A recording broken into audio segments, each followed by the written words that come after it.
Hello, everybody, and welcome back to Tombs of Scoria. It has been a little while, but our party is finally ready to head out towards Glacia. We are doing a little bit of a time skip in between the last session and this one as the party gets their gear. We could talk for another couple hours about all the preparations, but I think the nuts and bolts of it are done, and we're hand-waving a lot of it since we just threw some money at the problem. We've got some advisors who can help do this stuff. We don't need to dig around and all of the crap. I will say, because I think it's important that we get just a couple ground things out. So I messaged you before we went live. So Tyrael will go around and talk to Arc Somber, and then get guidance from the Queen. Who are your big sailors, and find out when expeditions go out, why do they normally fail, et cetera, et cetera, et cetera. So if some obvious stupid thing comes up, we're not gonna be like, oh, we never thought that we would need an anchor, and then we die or something stupid. Okay. Right. You'll find that usually when things go awry, it's monsters and storms that sink ships mostly, and then beyond that, it is food and water go bad because they don't have purified water like we do in the modern era, and they don't have water filtration systems. You literally just take a bucket and dip it in river water and then slap a lid on it, and that river water is filled with life and algae and stuff, and after a couple of weeks or months, the water is just impotable anymore. And food can go bad, but if you have a cleric who can cast purify food and water, then that sort of solves those sorts of problems.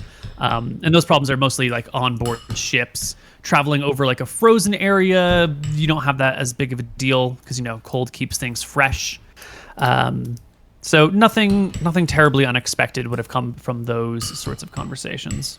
I'll cast a divination and see if the journey is gonna be without peril.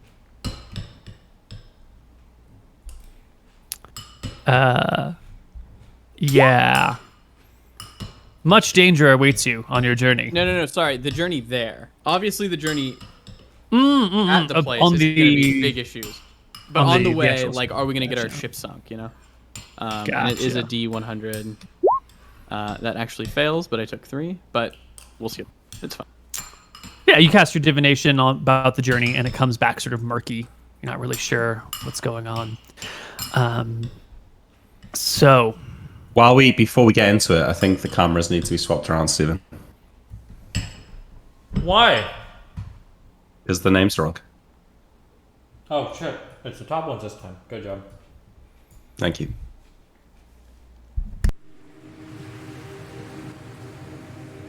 anything else before we begin our campaign? Anton writes a letter to his wife explaining where they're going to be going. He may never come back. Shit. He seals it with a kiss. All And right. he has it sent away. She'll get that eventually. We're gonna have a conversation, a real quick one. The three of us. Are we on the boat? Mm-hmm. We alone? You can find a spot alone, yes. Nice. We've got our own cabins on the boat, right? Obviously. Indeed. No, the boat is, you don't each have your own private room. It's not that fancy of a vessel. It's a, ship for hauling stuff. Sorry, buddy. Bullshit. Bullshit. Okay. Anton and Imric. This Yes. is likely to be our most dangerous journey yet. You'll know. We need to keep our wits about us. We need to be careful as we travel.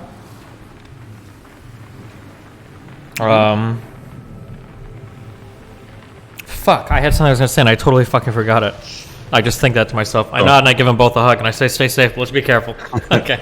It's alright, Cyril. It's a stressful situation for all of us. Just remember, with magic being unreliable here, I'm not sure I can save your asses like every other time. Maybe shit hits the fan. So we gotta be careful. There will be no healing for me either, so good luck.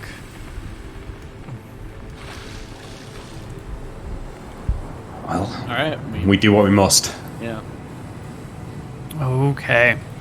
Your vessel packed with sleds, dogs, your people that you are bringing from Arcadia, Jack, Teresa, Lord Khan, Pola. Wait, my mind recycles. I remember we were going to say, this is going to be the largest expedition of people that we've managed before. establishing a clear chain of command is probably going to be really important. Like, are we functioning as like 3 or 4 independent like battalions, or because we have like the 2 night guys too? Like, how does this work? I was going to let each of you control the people who belong to you, and then we could split up the wayfarers. Yeah, I wasn't even necessarily talking to you. I meant between the 3 of us. Like, sorry. Are we functioning like? Well, not. I wasn't telling you to shut up or anything. I just mean like, in terms of like, like how are we? Are we working pretty independently, or is like, are we going to say that Tyrael like has the final say in things, or like working together, and then Tyrael has the final say. Yeah, but I think we need to have someone who we put in charge if we separate from the group. Okay. We need to know who that is. It'll be one of our knights then. Yeah, the older one, right? Neil or Vash. Okay, gotcha. Since we're managing so many people, the clear chain of command is going to be really important. Otherwise, things could get really clusterfucky really quickly. We also need to have like think like simple AI. We need to have like what is the priority on every mission? Like if we have to choose between like one of us dying versus getting some treasure versus like saving food. Like what do you think our like general priority is that we tell everybody? Depends on. I think we don't risk lives for items unless it's the ion stones. Okay. I think us 3 understand that we can risk lives for items, but we're not going to let the lower ranks know that. Make that call, yeah. Yeah, that's going to be us. Has to be a case-by-case basis, I guess. But if it's just like a perspective, like, oh, should we search this place, but it's extremely dangerous, like, you know, maybe just don't do it. Okay. And then in terms of payment, so were we splitting the items 50-50, half us and half the wayfarers? Or how did we decide we were going to do wayfarers. it? Or not? Whatever the frost guys are. The Frost Ranger. Yeah. Yeah, your one guide gets an equal split to the 3 of you, so he gets 25% of the loot. You said you specifically wanted the ion stones, and so after that, I think you'll take turns picking from the loot pile. I believe it's 2 guides, koibu, and 1 dog tamer, or is it 1 guide and 1 dog tamer? It was something like that. I know that we had more than 1, but the loot split was still 25. You can correct me if I'm... Yeah, I don't remember if it was going to be 2 Frost Ranger. I think it was going to be 1 Frost Ranger and then like 1 1 Frost sled Ranger dog and 2 sled dogs. I think 2 that's sled what it was dogs because we that take 3 sounds sled right. dogs. Yep. Okay. Yeah. Okay. And you didn't And you want to get split any more loot, 25%. so it's just the 1 Frost Ranger. Perfect. Perfect. Okay, and then to be ultra clear, where no one can hear us, we're in a silver-lined cargo container, whatever. We don't have plans. We're not planning to like backstab or kill the Frost Ranger. I heard some joking about that. That's not like on the books or anything, right? Absolutely not. We wouldn't be here without them. Okay, We'd be lost and dead within the wilderness within days. gotcha. Okay, cool. Okay, I think that should be everything then. Are our people happy just coming along with us, or are they going to demand magical items, or? They will expect compensation, but it's going to be up to you to decide what to give Yeah, them. let's Maybe you give see them how it cash, goes maybe you give first. them magic. Okay, all right. You know, if we find a shitload of stuff, then we can give them magic. Yeah. Otherwise, Cool. we can just pay them. Okay. They don't work for free, but you know, you can decide. Okay. Okay. Okay. Aboard the ship, you sail north. For day after day, the weather turns colder, the seas turn darker, the winds pick up and die down, clouds circle overhead. After many days at sea, land comes into view. You can see tall mountain ranges covered with snow, with dark churning clouds above them. As a town inside a small, like Half Moon Bay style situation comes into view, your Frost Ranger guide tells you that this is the town at which they dock and explore from. This is the place that we will start our journey. Is the town dangerous or is it relatively safe?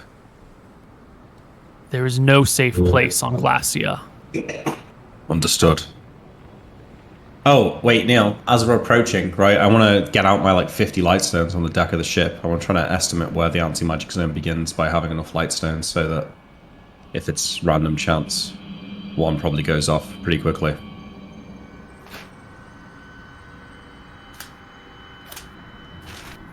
Also, tell me if my crown goes away. I think that's going to be pretty important going forward. Oh yeah. You can have a mental breakdown. Yeah, Anton's going to figure it out. Oh shit! I also had a question about magic light. How does a magic lantern work? Does it create a magical fire, or does it just emit magic light? It emits magic light. Okay. There's no magic fire part of a magic lantern. If you have a magic candle that you snap on and it's a magic candle and the fire's on and it burns forever, if a darkness stone comes out, does the fire still light the room, or does the darkness stone put out the fire because is it considered magical or non-magical? How does that work? Just block the lights. The fire would still be there, candle produces normal, non-magical light. Okay. Because it's just a regular flame, but it is ever burning on a candle that can be turned on and off. So that fire doesn't count as magical light. Okay, just checking. Okay, cool. All right.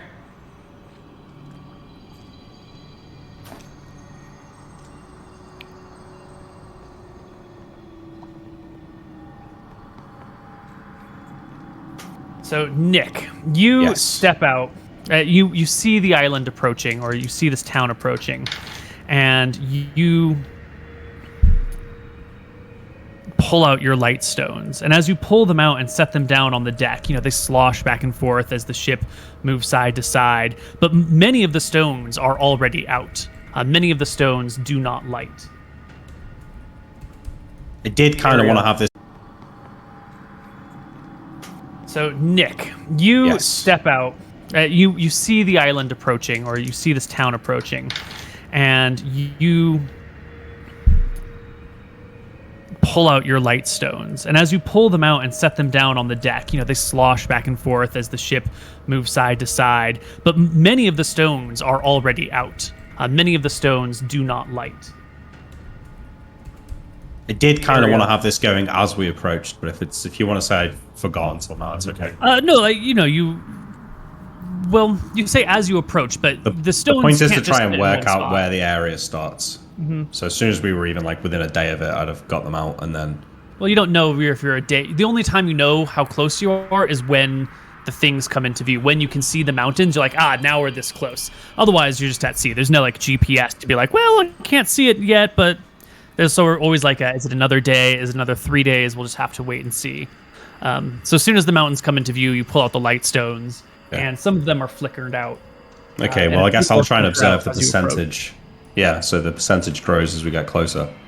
Yes, as you get to within hours from the dock, about 25% of your light stones are out. I'm going Are to they attempt to constantly out? Yeah, okay, you do that. Yeah. Are they, or do they? Sometimes they come back on, and other ones go out, and it's on average 25% of them out, or are they flickering off and staying So I get off? the impression that you're in a room with all these stones and in a grid, or in a box where you can keep an observational eye on them. So you're not with the rest of the crew. You're squirreled away below. And how are you you said you have a lot of light stones. How are you judging which ones come on and off? Are you just staring at them all? Are you segregating them somehow? Talk that's me a good through point. your magical process. That is a good point. I guess I take them into another room, one by one, or something like that, or put them into another box one by one where I can observe them separate from the other light stones. Oh, that's true, because you can't even tell which light Yeah. stones are failing. Yeah. So I'd have to pull them out one by one and check them. Yeah. Separate them into working and non-working or something like that. And then constantly keep Have the checking them all non-working the ones time. in a room, and have the working ones in a room. And then if the non-working room ever lights up, I find the one that's not working and find the one that started working. You know what I mean? Is this bit hard awkward. to figure out right now? Well, it's turning into more complicated than I thought. But if I'm just doing it while I'm on the ship. It doesn't really Yeah, no, that's take any an time in important game. thing No, in here. game, sure. Some of them will flicker back on, but most of them, once unworking, just stay unworking. Mr. Mouton, I attempt to cast as the healing island words. comes into view, your crown fails immediately. How does Anton feel? So, Probably just feels like a fucking dummy again. What's wisdom, not intelligence, right? Yeah, I guess. It feels I don't know sort what of that would like be, you've right? gone from being sober to being a little bit drunk. The clarity and peace of mind and being able to organize things sort of fades a little bit. There's just a tiny bit of brain fog, just you have to think for a few more moments and like intentionally clear your head to make sense of something, and you find yourself like maybe just a little bit more forgetful and a little less present in the moment and aware of what's happening around you. There's just that slight intoxication. Attempt to use my amulet and put a weapon in. Does it work? Because I think we agreed that amulets were like artifacts. Yeah, so, the amulet seems to function just fine. Okay. And I guess we'll just keep going until we get there. Mm-hmm. Yeah. My ethereal quiver, is that working? You go to draw an arrow from your ethereal quiver, and it's there. It works just fine. Oh, Okay. we don't have any bags of holding on this trip, right?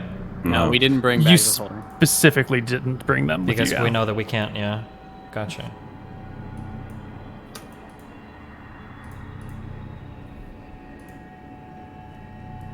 Cool. What are we good? Yeah, we're good. Oh, okay. Yeah. Okay. Just setting up my things over here. Excellent. There are 2 docks before you that stick out from this city, and a frozen river runs between them, bisecting the town. From your position on the boat, you can see a large stone wall, still intact, encompasses the town in a circular fashion, ending at this like Half Moon Bay port, with the dock coming out of the left side on the left side of the river, and a dock coming out of the right side of the river. The dock next to the left side has many sunken ships nearby that make it ineffective and not very useful for docking next to. The dock on the right side has a couple of ships as well that are sunken or frozen in place, but still an open spot where your ship can pull on alongside. The sea captain, who has done this journey before, gently pulls the ship up against the dock, and quickly the Frost Rangers, your crew members, the campaign party members, the dog wranglers begin to pull off gear. They pull the dogs off first, then the sleds, and then box by box, crate by crate, the goods are taken off and moved down the stone dock into the town. Mm-hmm. Yeah. Everything here is frozen. A layer of snow covers the rooftops and the ground. You can see that some of the buildings are slightly submerged because the snow in the streets is so high and so well packed. The dogs bark in the distance as they get moved into a more open area. Walls are made of stone. Roofs are made of some sort of tile. It doesn't look like a clay tile, but it looks more metallic, but if you like tap them, they're definitely not metal. It's some sort of like slate gray something, maybe like a hematite stone. Oh, of course. Hard to tell. Mm-hmm. Hematite, yes. Yeah. Yeah. Is the architecture significantly different to anything that we would get at home? It is stylistically different, but not structurally different. Yeah. I'll ask one of the Frost Rangers as we disembark and we're moving the supplies up and down the stone walkway. Why are so many ships destroyed right here in the docks? The ranger will point out one that's sitting right next to the ship that you have gotten off of. I was on that ship when it sank, or right after it sank. We brought it up to the dock, unloaded our gear. Something came from the water, snapped at the bottom of the ship, broke the planks, dragged it down somewhat before it stopped at that point. We never did figure out what it was, but the sea here is shallow enough that it didn't sink further than this, and then it just froze in place. The other one. Did you get home? Blind luck. Another group was coming. We stayed here on the docks for a week and a half, and then another party arrived. We took their ship home, and they went on their own expedition. I hope you're still as lucky now as you were then. The other ships were here before I came. I assume some of them are ancient, and some of them suffered fates like my last one. I nod. Can I take out my compass? Is it spinning like a meme, or is it actually working? No, it works fine. It points north. Okay. I'll tap my hammer and my sword, and I'll ask, have either of you ever been this far north?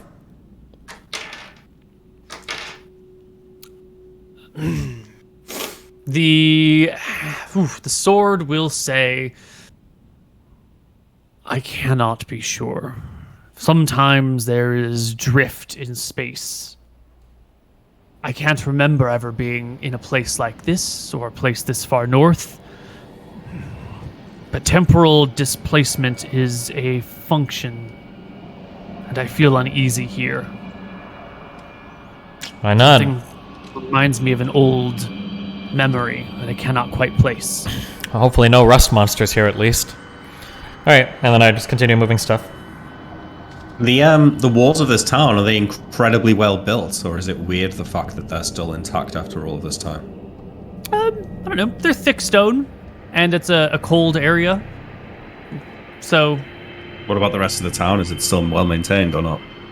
I wouldn't call it maintained. There's definitely areas of where things have broken or fallen apart, but it does seem like a place preserved in time. Nice, good stone walls that are well built will last a long time. Colosseum is still mostly standing, As everyone's pulling the goods off the ship, Imric will probably just go into a few houses and look around. Mm-hmm. Is there any bodies in there? No, there's no bodies in these places. Some snow comes in through the doorways. Some of the rooms you can find are still sort of empty. Some have broken windows that has allowed snow or ice to come on in. The whole area has been clearly picked over already. Anything that could have been of use, anything that could have been firewood, anything that might have been living or dead is all moved out. It is empty and eerie. Are there any dragons nearby? I'll tap the hammer. I touched them both earlier, so I'd assume he would have said something if there was, but I'll tap the hammer and I'll ask. Crawford, any dragons nearby? I cannot feel them, no. Okay, I nod. Something that will work out, so I'll have said this when Imric goes off to investigate. Every time you go somewhere, make sure that you take your party with you. Don't travel alone, even into a simple house. For all we know, this will toss you into another dimension. Number one. All right. Number two, in case we ever split up, can we all whistle with our fingers? Is that or do we need a bell or a whistle? I think we brought whistles, right? You have brought whistles. That makes sense. Yeah. For a simple thing, can we say one whistle is I found something of interest. 2 whistles is there's danger, I need help, so that we all know if we get split up, how to find people or whatever. Yeah. Okay. 3 whistles for White Walkers. Gotcha. Mm-hmm. Cool. Yeah. Okay. After everything is unloaded and everyone comes into the area just at the base of the docks for grouping and staging, the Frost Ranger takes a quick head count. Everyone is present. Everyone begins to sort of fan out a little bit and just take a look around, keeping in groups to make sure that nothing is unusual, when you hear a single whistle blow coming from the distance, coming from north along the edge of the frozen river. Where no party should be. The groups are moving about in conjunction just to kind of give a lay of the land and make sure that there's nothing hiding around a corner or anything. And so you hear the single whistle blow, and then nice long pause, and then another single whistle blow coming from the north along the edge of the river. I look to one of the Frost Rangers quickly and I say, do you ever find monsters that plant devious traps or impersonate people or anything out here like that? There's a slow nod from the Frost Ranger. I don't know if devious trap is the right word, but unexpected things abound. Things that don't make sense. Things that are... things that can be confusing. I nod. Well, my biggest concern is... We can't ignore it. Yeah, of course. We'll go. My biggest concern is it banshees that pop up from the snow and petrify people? Do we have to worry about that here? We've been through those before, yeah. Do you have a way to We haven't undo seen that before. Or? That's I look to Anton. not in this campaign, at least. I don't think that was this campaign. But No. I'm sure we'd be worried of banshees, so... I don't know, if someone died out here and their soul's twisted enough, maybe. There are ghosts, apparitions, phantasms that appear from time to time. Remnants of lost souls from long ago. Some of them are violent. Some of them are... They jabber at you. Others seem to not see you and go about the aspects of their daily life. We're going to be heading towards the whistle, I think. Yeah. I'll say to that, if the gods aren't here, then what's to keep the undead at bay? It's no surprise they show their face. Okay. I'll keep the undead at bay. I'll lead this. On my character sheet, I'm going to be wearing my Ring of Reaction and my Ring of Petrification Resistance. I'll swap those out now, and then I'll begin walking north. I'm doing +2 in free action ring. Okay. You head north, and you find Hans and Vega standing over a body. The body is curled in like the fetal position, but sitting down, so knees pulled against the chest, arms wrapped around the knees, cloak pulled over them all, long hair falling over the body to help insulate it, but it's clearly frozen solid. I'll reach down and I'll start to, I guess, jostle it, make sure it's dead, obviously. Yeah, it's dead, but immediately you recognize Teresa, the cleric in your party. Wait. Like the dead person? But she's not. Yeah. Is she near us or no? You look around, and Teresa is walking with Jack towards you. Fuck is that? I shake my head and I look to Anton or Imric. Any explanation for this? I shrug. Whatever it is, I don't think we should disturb it. Wait, what if this is Teresa and that isn't? Teresa and Jack will be here in about 45 seconds if you want to interrupt them from seeing the body or not. No, I don't think so. Okay. No, I'll The place whole myself party between them. counted Hold on. for. Teresa is... I'll look to Anton and I'll say, go ask her a few questions, just in case. Ask her where we met for the first time. Anton will walk over, stop, wave at Jack and Teresa. What is it? What'd you find? Teresa, do you remember the exact place that we met the first time? Yeah, we almost killed you in the Tomb of the Dwarven Lords.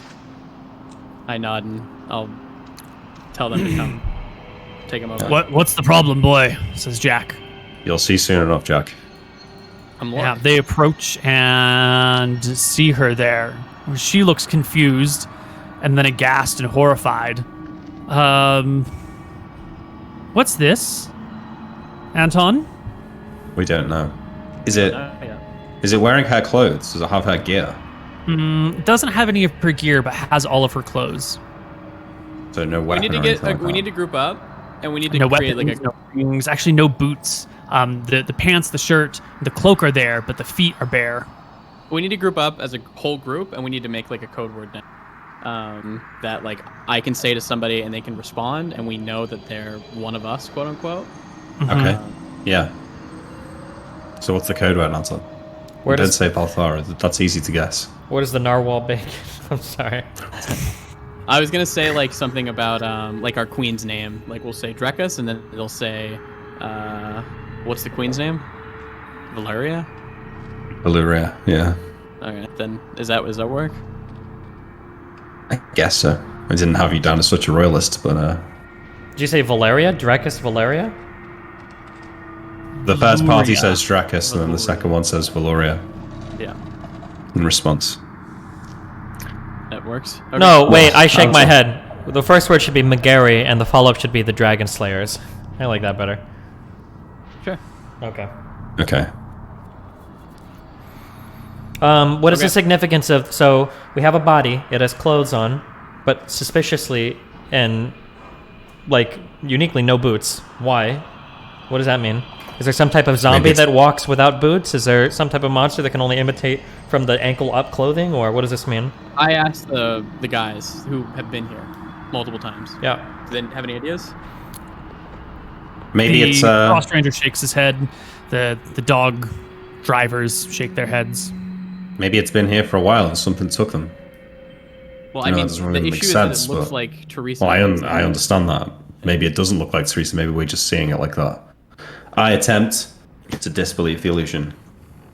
Yeah. Sorry. I have a... What check is it, Neil? A trigger. Spell save. I roll Flashback. these things in secret. Okay, Yeah. go ahead. I disbelieve. It's still pretty solidly there. Can I take my... Hans Okay. will speak up and say, I don't mean to be disrespectful, but we should hack into it, see if it's frozen all the way through. That way we'll have an idea of how long it's been here. I don't think we Good should idea. disturb it. Well, Really? I don't think we should just leave it behind us. No. Let me think put an arrow in serving- its head. It is. As Anton's Wait. saying this, I'll draw an arrow from No, my no, bow no. and I aim it at know. the head. I'm not firing it. I'm just Okay. holding the shot. Just in case, I'll draw my sword. Can I like slit the arm and see if Teresa's harmed in case there's some type of voodoo or something? I don't know if that's even a thing in this world. It's a good idea to check. You cut into the arm a little bit, and Teresa seems fine. But the arm is like good and solidly frozen. It takes a little bit of like pressure and sawing to get through the flesh, which is clearly like crystallized at this point. Do undead monsters have beating hearts? No. Okay. I don't know. I'll put my ear to the back of it and detect noise. Do I hear anything inside? I like them. You hear nothing from Okay. within the creature.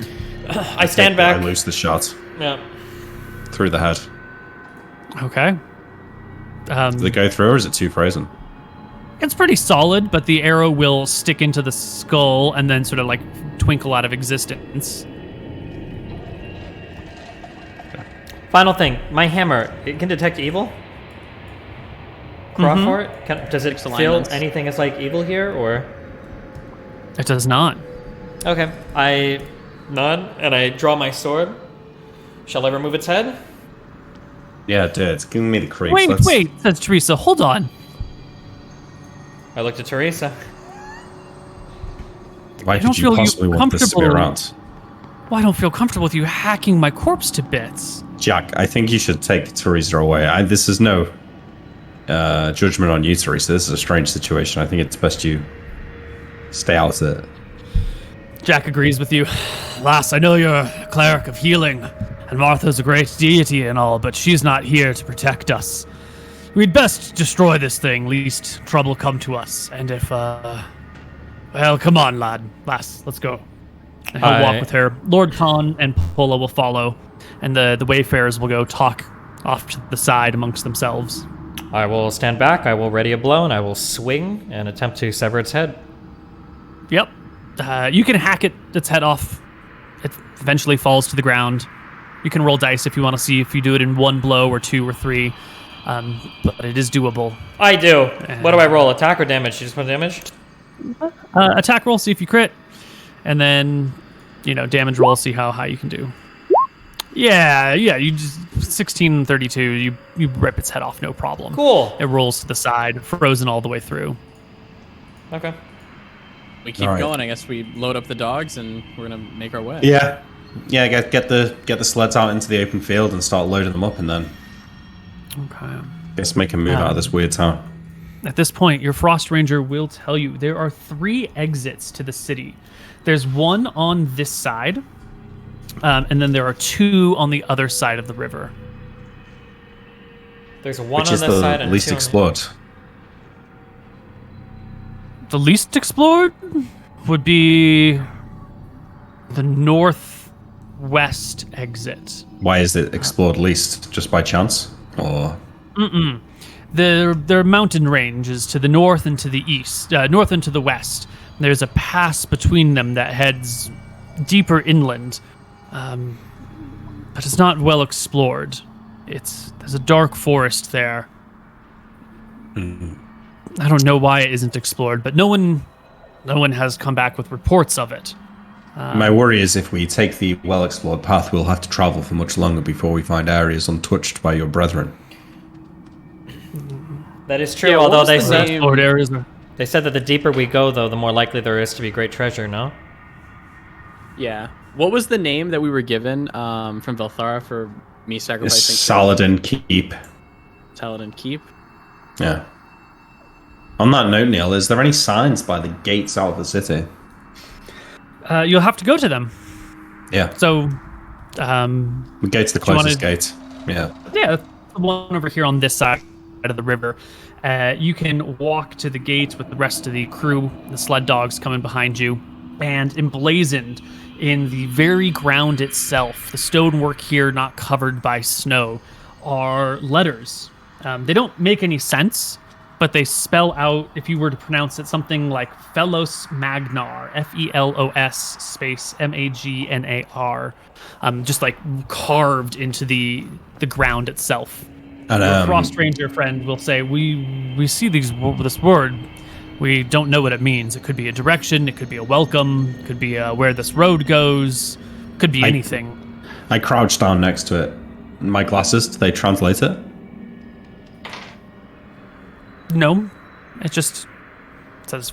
I want to just I pull out a scroll, a higher level scroll than I usually would be able to cast and look at it and see if the glasses are working. The glasses don't necessarily change the letters on the scroll to make it more legible, but it does allow you to effectively cast it as if whatever. Okay. Like there's no Does he translation. feel like he can effect. read the scroll? He can always read, like the scroll is in the language of magic, and you can always pronounce the words, but getting the inflections exactly right and everything is difficult, and the glasses sort of magically help you. We don't have that anything sort of thing. written in Mistrayan, do we?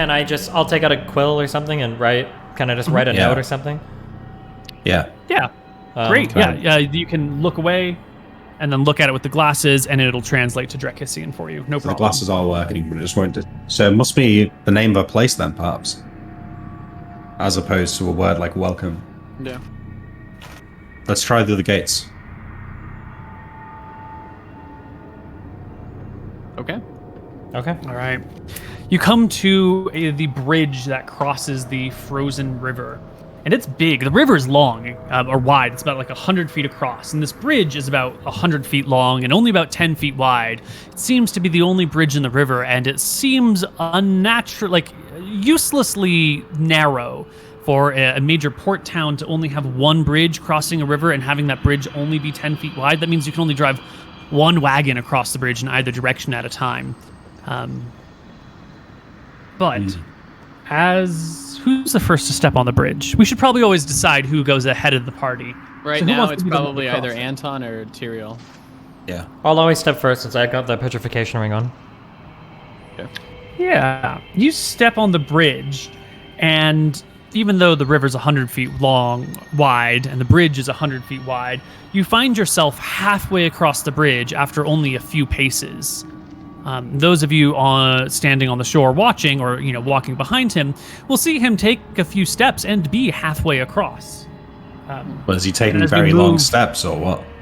No, he's just taking normal steps. It's sort of paradoxical. It doesn't really make sense. He seems to be covering more distance in the same amount of space than he normally would.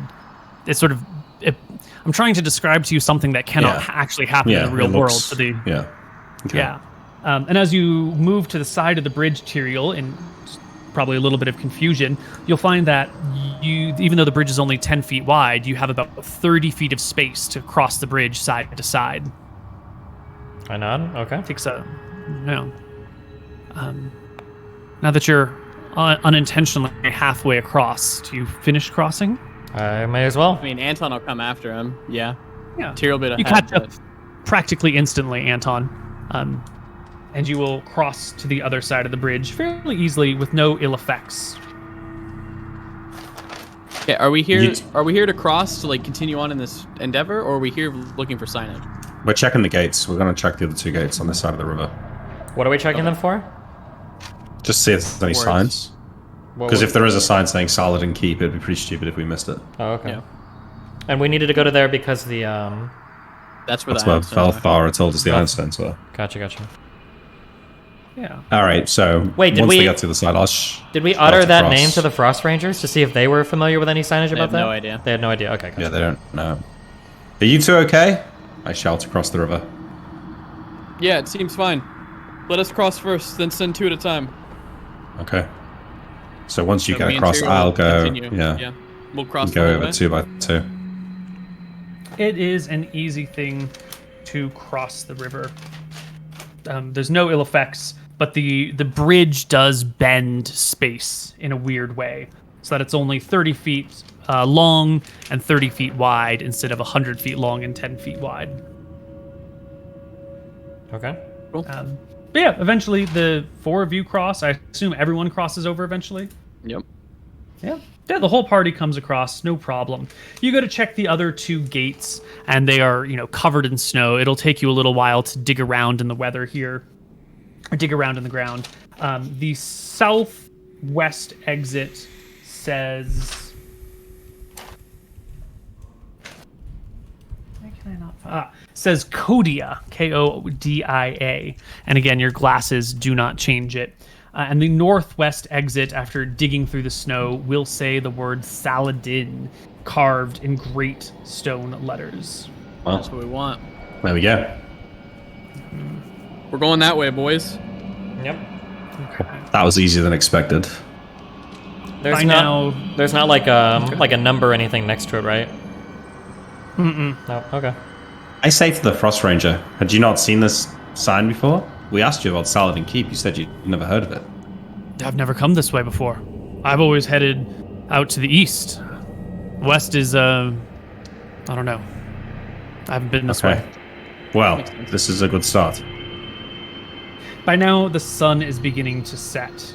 You didn't arrive at the start of the day, and it took a while to unload the ship and move around to get your bearings in this frozen town. The ranger will direct you to a large building that has an underground component to it where he and his other companions have rested when they've had to hang out in town. It's not any warmer down there, but it is free from wind and snow that will blow. Okay. Is it big enough to fit all of us? Yes, the dogs and the sleds will have to stay upstairs, the sleds and gear outside, the dogs probably up in the area above, unless you don't want to get like super cozy with some canines. We want like 4 people probably going on watch and watching these things to wake everybody else. Does that make sense? Mm-hmm. Cool. All right. In the morning, I want to try and cast some spells that like a stone skin. Not at quite least there yet. Yeah, I don't know if we make it through the night yet.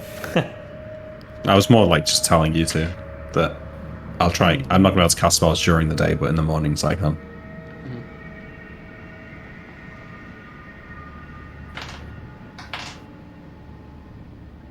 As you all come down into the bottom of this building, there is an apparition down there. It is the phantasmal image of a heavy-set woman with a large apron who seems to be holding a mug in one hand and leaning over and fiddling with something that does not exist, and holding the mug out before her. After a few moments, she picks it up and takes a sip from the mug, and giving a large sigh of relief. Anton will do like a courteous bow. You bow at the person. Yeah.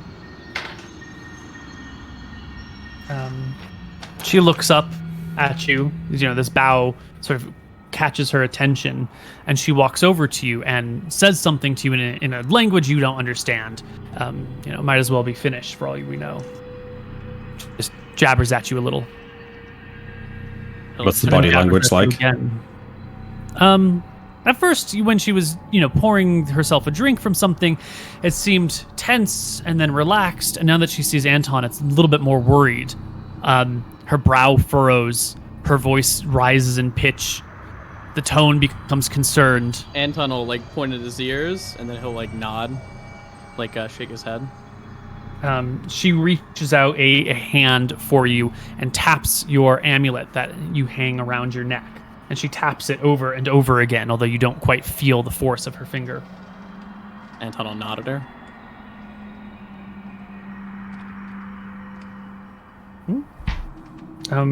She doesn't stop. Anyway. I look to the Frost Rangers. Do they have any experience with this? Have you seen anything like this before? Yeah, there are specters from time to time. This one doesn't seem violent. That's nice. I shrug and I look to Anton. I guess she likes your amulet. Not annoying me. Yeah, I don't care. No women all your life, Anton, and then as soon as you get married, can't fight them off. Unlucky. Hopefully Alex doesn't mind. Anton will kind of push the specter back respectfully. Your hands go right through her. She doesn't seem to stop. She continues to jabber at you, growing more desperate and worried with her each vocal remark. The Frost Ranger with you says, I don't know if this is the right thing to do or not, but they are killable. And he begins to loosen his sword when Teresa cries out, you can't just... It's a spirit. You don't know what damage you'll be doing to her. She's causing me no harm. Obviously, she's frightened. She doesn't know where she is.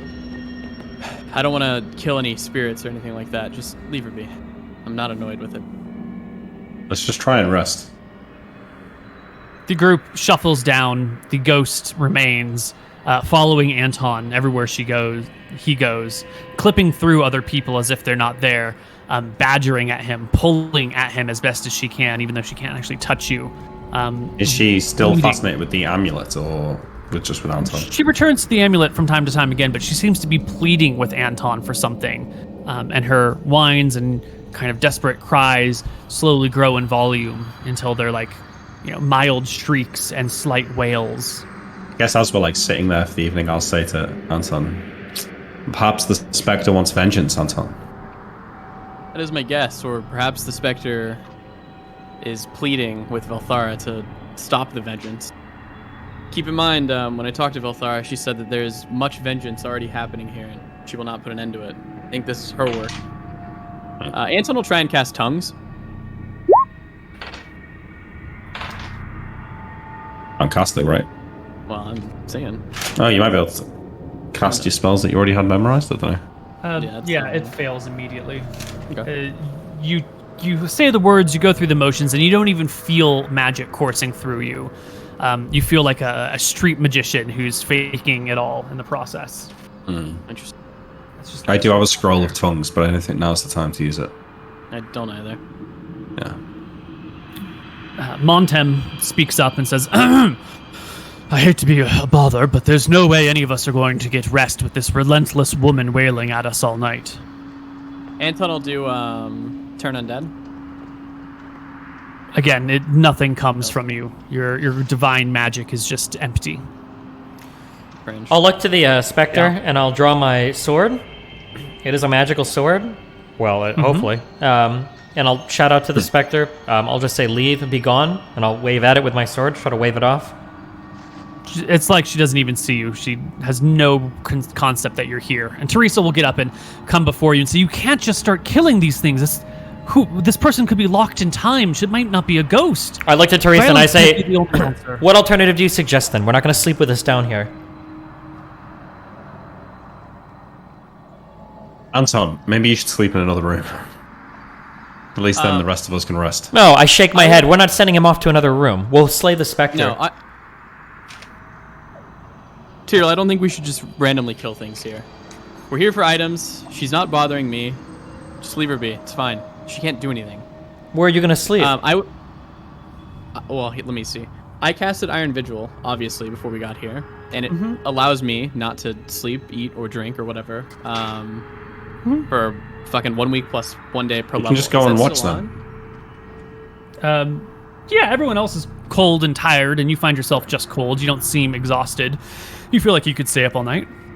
I'll explain to them that I have Iron Vigil on me for a week and 9 days, so 2 weeks and 2 days or whatever. And I don't need to sleep. I can stay on watch. I'll deal with the Spectre. It's not a big deal.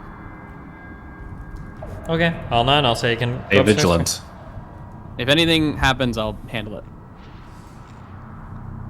As we walk back downstairs from Anton, I'll say to Tyrell, there's a good chance his crown that we got underwater has stopped working. Tyrell, we should keep an eye on his well-being. Yeah, I nod. You should be keeping an eye on all three of us. Who knows what's going to go on out here? Yeah. Well, I'll start with a good night's sleep. At least we know the way. I know. Anton, while they're sleeping or whatever, he'll be upstairs with the spirit and he'll just say prayers for her, I guess. He'll do like a small ceremony. I don't know. You can say your prayers. The shrieky, the desperate cries of the woman in the apron grow and grow. Her face quivers. The blubber down her arms shakes as she tries to grab you and jostle you. Yes, it's getting louder. It's getting more desperate. It's growing a hint of what did you call that?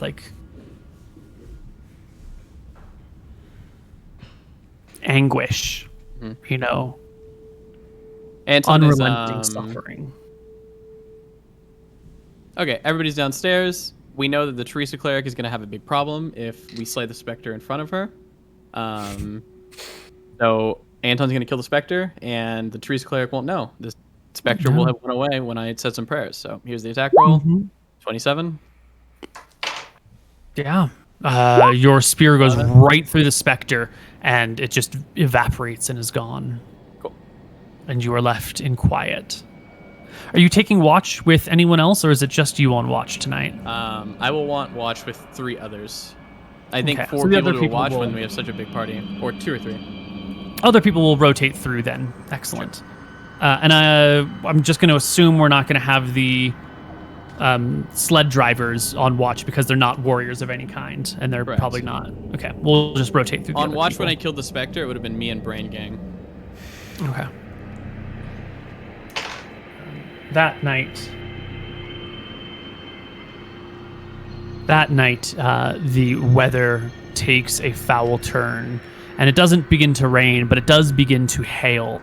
And at first, the hail pellets are small, and they grow in size throughout the night. Now, everyone else is underground in a nice, cozy chamber, warmed by everyone's own body heat and whatever little fire you might have built. So they're sort of oblivious to the sounds of the hail smashing against tiles and against stones, but you can hear it, and it grows in volume. You look outside through one of these open doorways, and if you were out there in that hailstorm, it would be brutal conditions. It's not the sort of conditions on which one can normally travel or walk. Our gear's safe, though? Yeah, you've got some big barrels on crates and tarp covering them all. Unless the hailstones get ridiculously out of hand, they shouldn't break a barrel. Okay. Not worried about it then. Yeah.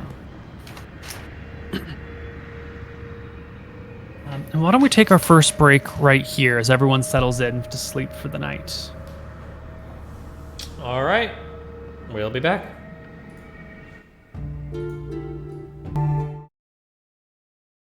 Hello, everybody, and welcome back. We're going to do something a little bit strange right here. I want to have a quick one-on-one with some of you. So would Imric and Anton take off your headphones for a little bit? Yeah, go the fuck away. Time to really get this shit rolling, okay? I kill them both, Koibu. PvP. Great. You read my mind. No, you go to sleep. Or at least it feels like sleep. Okay. I'm not supposed to have any music, right? I'm bringing it in. Yeah. Okay, gotcha. You find yourself in an unusual situation.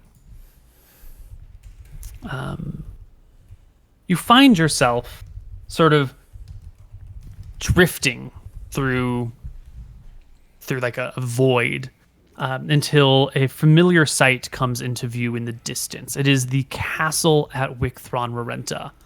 And you find yourself sort of like you might in a dream, appearing within the halls of the castle and walking down one of these long halls until you come to an open doorway where you can see the queen, your aunt, having court with people. Here are a couple of her bodyguards. The High Cleric of Wicthron Rarenta is here. Somber is here. Notably, Clurtis is gone. There are a couple of other advisors who you remember that last time you spoke with them, where there are all those high-level generals and officers. A few of them are scattered about, even some faces you recognize personally. And there is a conversation happening in the room. Specifically, there is a report being delivered by one of these higher-level officers that Scoria has been slain. The beast has finally been laid low. There's room for our soldiers to march unstopped all the way through Mystria. We can finally consolidate power on this continent. All that stands left are the Akubans, and the civil war has left them desperate. They should be no problem at all once we finish our conquest of Eridon and Mystria. There's a round of applause that goes about. Somber says, I saw much from the final battle. The volcano seemed to shift, or the lair of Scoria seemed to shift, and smoke seemed to rise from it as if from a volcano. A whole flock of creatures flew out the very top and vanished into the air. If the general is to be believed, I mean, I should say that I believe the general. I think Scoria is finally dead. Your nephews should be here soon. They teleport usually to the mountain and then another day it's back to town. And then there's a bit of silence. And the High Cleric says, "Well, Your Majesty, what's next?" And the Queen, looking out over her council, looks directly at one of the other generals here. "I believe the useful idiots have played their final cards and are done. I don't think we have any more use for them. Would you please take them to the Royal Hot Springs? Tell them I will be meeting them there. And when they arrive and their gear is taken off and they are vulnerable in the water, make swift work of them. We'll reappropriate their equipment, send it off to the people that are needed, and we can do away with these useful but annoying fools once and for all. No questions about what happens next. Are we all agreed?" And she looks from person to person. You can see Arc Somber shifting uncomfortably and saying, I know this is something we had talked about a long time ago, but I can't help but feel they've been of such use it would be a shame to discard them at this moment." And the Queen says, "Arc Somber, you should know by now, they are capable of great harm, and you, like I, have seen into their hearts. Anton in particular is a dangerous man. Any one of these could overthrow this kingdom, send everything that we've worked for into ruin. They are too great of a risk to keep alive. We should get rid of them. I know it doesn't seem kind, and it doesn't seem fair, and they are my kin, but they are a danger to everyone. It's best to break up that amount of power. It shouldn't be in the hands of such uneasy-headed folks." Arc Somber bobs her head. I know. I've grown fond of them. Nimric and I, in particular, have become quite friendly. The Queen just sort of watches Arc Somber for a minute or two. And after a little while, Arc Somber begins to shift slightly and bows her head and says, "But of course, if you say that's what we must do, then that's what we must do." The Queen dismisses everyone. They leave. Her bodyguards stay behind. She goes over to one of them and says, I want you to keep a closer eye on Arc Somber. Make sure that her apprentice is still keeping an eye for us. And if there is any news that she might be shifting in her persuasions, tell me as quickly as possible." And then she and the other bodyguard exit the room, leaving you not seen, not heard, but here. Am I able to walk around? Can I follow the Queen out of the room, or? Yeah. She walks with her guards, two behind her, two in front of her. They head back to her personal chambers where two walk in with her. One of them sort of walks around the room, makes sure no one's in here. The other two stand outside. One of them goes to the window. One of them stands on the inside of the door. The Queen moves behind a screen and begins to change clothes out of her meeting garments into casual evening wear for hanging out as the sun goes down out the windows. Is there, we've had a lot of things where people are scrying on us and other magical observations. Do I feel any type of magical eyes on me or anything like that? No, you don't.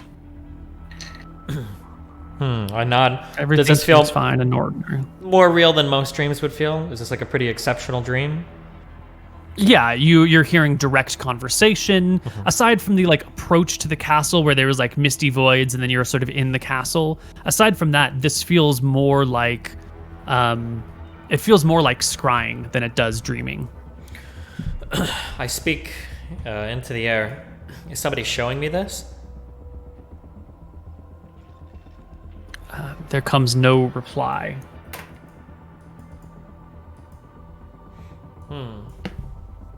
I nod. Okay. And as you feel sort of done with it, it just fades away from you, and you return to restful sleep. Okay. And now we'll bring in Nick. So, I mean, am I leaving? Yeah, you're leaving. Get out of here.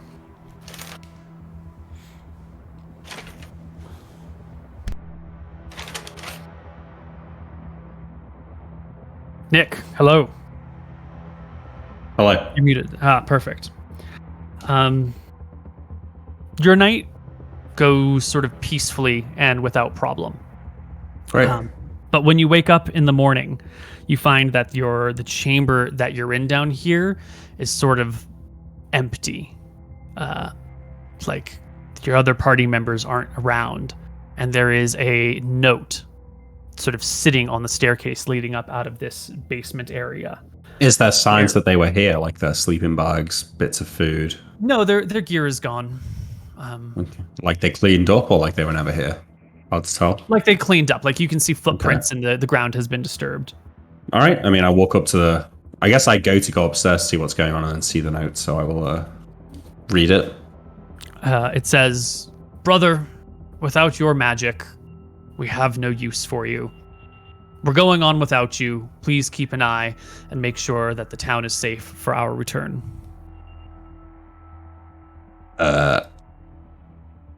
Do I feel like I've overslept, or... Not really. It should strike you as a little bit odd that everyone managed to get up and leave without you noticing. Okay, I mean, I'm very obviously highly suspicious of this. Not trying to metagame. I mean, it's very suspicious. So I guess I will pick up the note, and I will like take the glasses off and take another look at them. It still says the same thing, right? Yep. Okay, I put the glasses back on. I'll pocket the note. Yeah, as you can pocket your note, you notice that your weapons aren't here. You don't sleep in your sword belt or anything like that. And as you look around, your glasses were on your body, but your weapons are not on your body. Is my armor gone? Your armor is not on your body. No, it's just you and your clothes. No backpack either. Nope. They took everything. Okay, I mean, I go upstairs. And your sleeping bag, yeah. All right. You head upstairs. It's empty. The dogs are gone. There's tracks in the snow where the sleighs have been taken, and they like head off in that direction.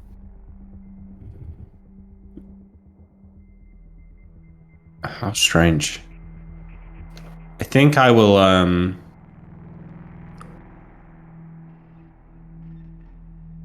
think maybe I'm dreaming. I'll try and like pinch myself awake. No, you just pinch yourself and it hurts.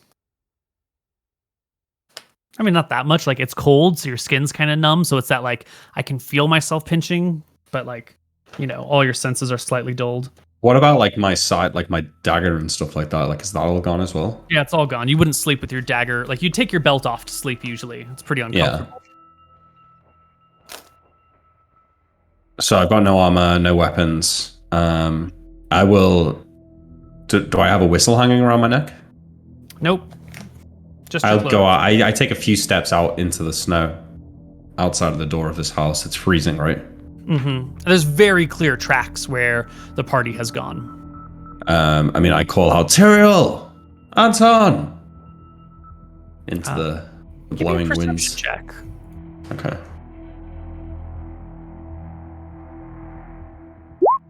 Oh. Yeah, you hear this like crunch, crunch, crunch in the snow. I whip around to see where it's coming from.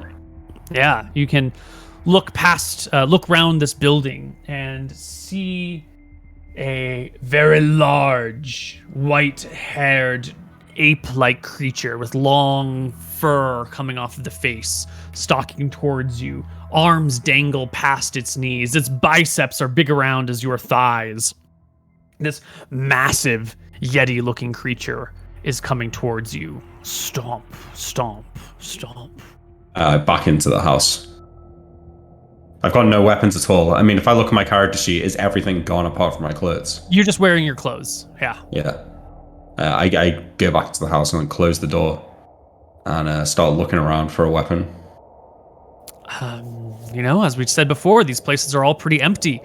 There's nothing lying about here. The door is long gone by now. It doesn't exist anymore. There's no door. You can be inside the house, and the large, abominable snowman arrives at the door and squats down and peers inside to look at you. Can I not grab a piece of wood or something? What piece of wood? I don't know, break something off a chair arm or something. No. All the chairs have long ago been used for fuel or dragged away. It's empty and dirty inside here. There's snow. There might be some chunks of ice, some clumps of dirt, the stone walls themselves, but that's about it. I say to the Yeti, I don't believe your tricks. Release your grasp on my mind. And does not do anything. It leans, through the doorway. It's a big creature, it's 8 feet tall, and this is a normal-sized human doorway. Yeah. You expect the creature could probably squeeze through, but it would be vulnerable for a moment if it did so. And it too seems to be aware of the awkwardness of the situation. It gets down low and reaches a long arm in and starts to grab around for you. I feel like it's watching me. It can see me. Not when its head is beside the door, but it reaches in, and the room's big enough that you've got some room to move back. Has this place got windows in it? There are some small windows, yes. Do I feel like I could get out and climb up the windows to the roof? Or... Yeah, you could probably squeeze through a window.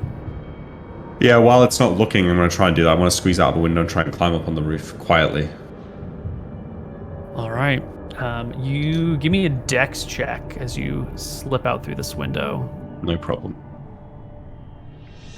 Absolutely, no problem at all. Oh. Oh, yeah. It's hard to get out, and as you fall through the window, you land with a loud, through the snow, and then there is the sound of the creature as it barrels round the building. You pick yourself off, snow coming through your clothes as the Yeti moves to your side of the building. I'm going to need you to roll me initiative against this creature, which is clearly here to maul and kill you. What's the, for attacking with fists? 2 or 3? 3. Okay. Where is... Okay, maybe I'm running instead, actually. It's both 3. Yeah, I'm going to try and... If I beat the initiative, I want to run. If it gets me, I want to try and maybe fight. Okay. It will roll... Little bitch. Ooh. +6 is a 6 and 9, 6 and 2 is 7. No, 8. I can swear I can do math. And what did you roll here? 12. A 12. Excellent. The Yeti goes first. It will reach out with one of its large hands for you. A modified 12. What is your AC without any armor, with just your clothes? With just my clothes, my AC would be... Is it just 10? No, I've got 1 from Dex. What about my rings? Are they gone? Your rings are gone. Cloak of protection gone? No, your cloak is on you. Okay. What about my buckler shield? No. Okay, so 13 AC. So the 12 is just barely a miss with the first claw attack, which reaches for you. The second one goes for a grab for a modified 20, natural 15, so no crit. And it will smash you with 3 points of damage. It lets out a ferocious roar. Okay. And it is your turn. Alright. This fucking Yeti's about to get a lesson in humility. Can I get 2 attacks with my 2 hands? It would be dual wielding, so take the normal dual wielding penalties, but yes. -1 for high dex though, right? Or is it based on missile adjustments, or is it based on defense adjustment? Missile adjustment. Okay, so never mind. So it's -2 and -4. I'll just do the 1 attack. +9 for level. There's nothing else, is there? So I punch it in the face for an 11.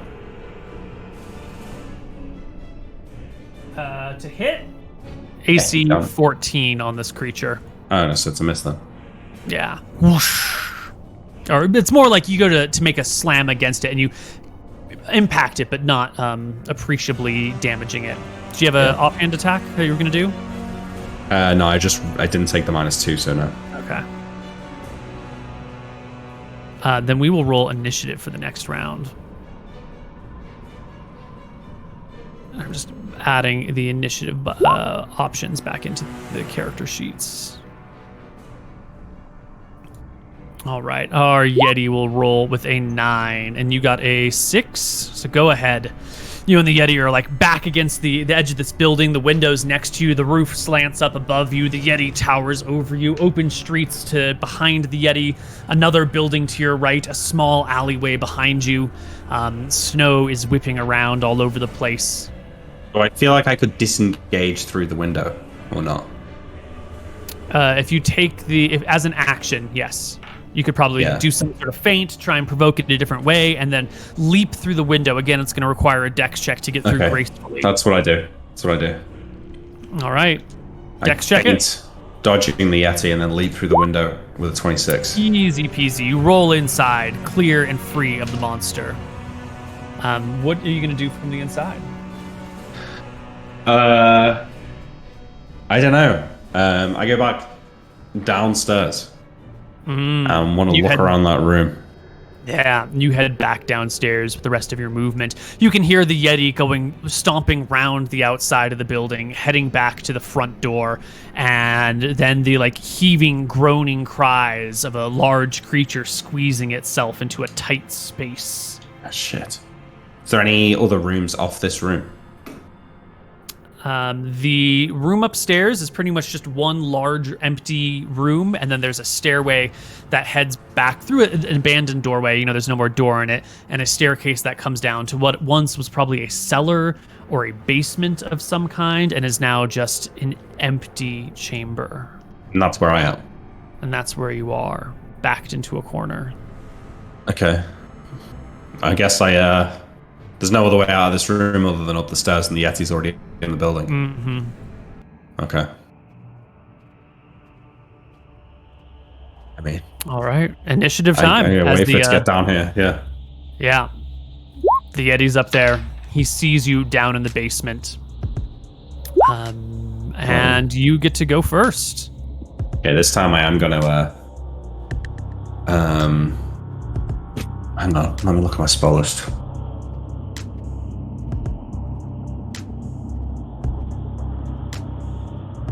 Okay, I'm not wearing armor. I had it learned from yesterday, and I haven't cast it. So as the Yeti comes down the stairs, I'm casting Magic Missile. Excellent. You recite the words to the spell. Your hands move in the appropriate gestures. You draw the shapes in the space before you. You speak the words, and you find, just as your brothers had said, there is no magic left in you. The spell fizzles as you desperately try, and the Yeti comes marching down in your direction, swinging one fist at you with a 14 and the other with a 12. 14 hits. Will strike you for 4 points of damage, and you stumble backwards as it has squeezed through the doorway and come down the stairs, putting itself between you and the staircase. It lets out a roar. Okay. Initiative. What are you gonna do? Sometimes you just gotta beat the Yeti to death. With your fists? I mean, what choice do I have? There's nothing else here. I'm just gonna see how this round goes, okay? All right. Well, you win initiative. Yeah, I do both attacks this time, so first one's with a -2. At the 27. You double critical the Yeti as it attack comes down to grab your throat. Ooh, natural one. Yeah. As it comes down to grab at you, it sort of bats one of your hands to the side, exposing its neck in such a way that you manage to just tap it with the knuckles right in the weakened point. No? My knuckles just missed, and I extend my fingers and jab it right in the Adam's apple, for the critical hit against the throat. Is it D3, right? D2, but you double critted, so 3D2. Yeah, fuck. Oh my god. You smash the Yeti's throat with your fingertips and pull out some hair as you retract him. The creature like shakes its head, throws itself back in surprise and stunnedness as it reaches out with a hand. A 15 and 5 is 20, and a 1 and 5 is a 6 as well. The 20 will do you 1 more point of damage. How healthy does it look? Do you not see the bar? Oh, all right. Where are we looking? In roll 20? Yeah, whereabouts? From roll 20? Oh, sorry. Here. Oh, I'm kicking its ass. Let's go. All right. Next round. Just gonna punch the Yeti to death. And you will win initiative. Can I kick here rather than punch for an extra damage? I mean, I'm a level 10 fighter. I think I can throw a kick. Yeah, kicks do D3, but I don't think you get you can't dual wield your feet. Okay, so it would just be one. Okay, no, I'm sticking to hands then. Yeah. Wait, I need to knock one of its teeth out and then use that as a dagger. That's the plan. Okay. So -2 on the first attack. Oh my god. Ooh, another natural the one. offhand, 18. Is a strike. For 1 damage. First one goes wide. Second one hits into the Yeti, who will attempt to, instead of attack you, just grab you and lift you up. It's going to change its combat style here. So it reaches with both hands. Like attacks of opportunity. You don't have a weapon. 13 and 5 is an 18. The Yeti will grab you. Give me an opposed strength check to see if you can resist it as it tries to. Can I use dex? Yeah. No. Okay.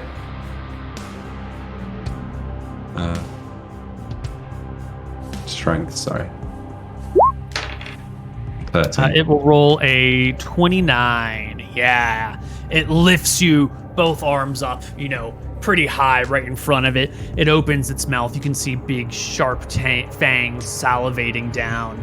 It licks its lips, and you get the distinct impression it's going to eat you next round. Initiative. Wait, I do that thing in the movie, somebody's about to kill me, and I look around, and maybe there's a knife on the floor. Because it's lifting you way off. But if you look up, there is the rafters that hold the roof of the basement in place. There's a large wooden board, not board, but a beam, a 2-foot wide beam up here. That'll help you or not. And the Yeti rolls terribly on initiative. Oh, wait, because I'm level 10, right? I should get extra attacks on every other round, right? Yes. Can I do an extra? I think I would have been 2, but can I just do 1 now? Sure. That's fine. Yeah, okay. But it's also your turn, so what do you should make an attack for last round and then yeah. what you're doing. Would I still get the -2 on that? Yeah, yes. Okay, 13, that misses. Alright, if I can reach the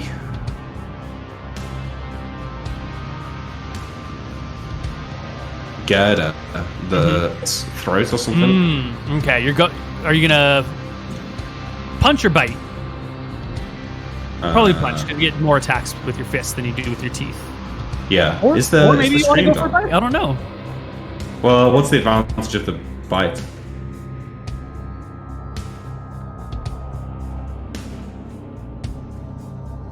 Okay, yeah, I'm gonna go for I'm gonna try and disable its eyes or something. Yeah, I just go for my attacks. I'm just going for eye gouges. Okay. 26 and a 14. The 26 is another double crit. The 14 is a regular hit. You go for an eye gouge and you jam your 2 fingers right in its face with that 26. Roll me triple damage. Okay, and then I'll do the D2 for the other one as well, so... Yeah. 6 damage. Yeah, you gouge the Yeti in the eye. So much so that I'm going to make the Yeti make a morale check to see if it can hold on to you, because this is a unpleasant, uncomfortable experience. It has elite morale 13, but it does roll a 16. It sort of freaks out for a moment, and I'll give you another opposed strength check to while it's like reeling from the shock of having its eye gouged. You will fail to escape, and it will try to sink its teeth into you with a 3 and 5. Even with a +2 for you being like semi-held is still going to be a miss. It's only a 10. Yeah. It would hit a normal person. What is your source of AC coming from? 1 from Dex, 2 from the cloak. Okay. I think the Dex AC might be dodged here, but the cloak will definitely help you out. And you can magically avoid the attack that ends near your shoulder, scraping against your arm, but not actually sinking in and ripping your flesh.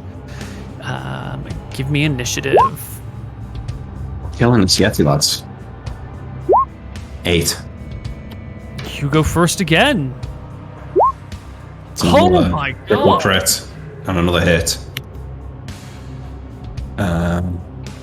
3, 42. But 8 damage. Yes, come on. The Yeti is all. Tell me what you do to do another crit and all max damage here. I'm still in its grasp, right? I think last turn. Have you seen that movie 28 Days Later? I think I've got my thumbs like in its eyes, and I'm like just driving my thumbs like deeper down into its eye sockets, getting closer to its brain. Let me give it a saving throw versus death here. Because you've crit it a couple of times in the eyes. There's got to be some sort of consequence for that. We can't just let that lay, Yeti has saving throw versus death of 13, and it rolled a 12. You will pop out one of the eyes on the Yeti, and it will... Let's take a look at this table over here quickly. I'm pretty sure that's going to be at least stunned 1 round. Piercing, humanoid, head... Injured, -4 penalty to all attacks. If helmed, victim is only stunned 1 round instead. So no, the eye is injured. It has a penalty of 4 to attacks, as like the eye hangs out of the socket. It is not stunned, and so it will make its attacks at -4. Desperately, like dropping you to the ground, and then desperate clawing at you with a 5 and a 6. Both of them misses. The Yeti, 1 eye, reaching around for you is in a bad spot. Attack first. Oh, yes! Channeling Archie, let's go. Okay, Jesus another Christ. triple crit. Boom! 5 damage. Punch the dick. You punch the dick. The Yeti falls unconscious, and you can just rend it with your hands. You can break its skull. You can pull out its eyes. You can rip its tongue off and shove it down its throat to finish off the Yeti. Yeah. How long are its claws? Oh, about, yay long.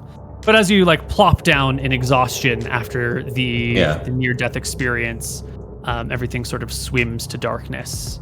And you find yourself waking up the next morning. Your friends and companions all around you. And let's bring the rest of the party back.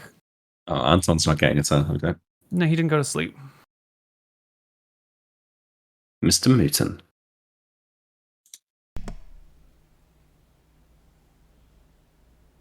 Hello, hello. Whoa. All right. The rest of the party wakes up. Anton, by the time that they're awake, you've had a couple of shifts coming through. The storm is still raging. The hailstones are still pounding outside. It is a misty day with difficult weather. You'll all wake up to the sound of heavy hail. I say to Tyrell as I wake up, I had the weirdest dream last night, Tyrell. Do I feel I well didn't rested? sleep well at all. Oh. I shrug my shoulders. I'm sure this land is going to play many tricks on us. Just keep your wits about you. I'm sure we'll be fine. What'd you dream about? You wouldn't ever leave me here, would you? Leave My you spell here? stopped working. If I'm being honest with you, I think I'd be more likely to leave Anton here than anything else, but no, of course not. Good to know. Yeah, I don't know, just a weird dream. I look around, the other people down here, do they look like they've slept poorly?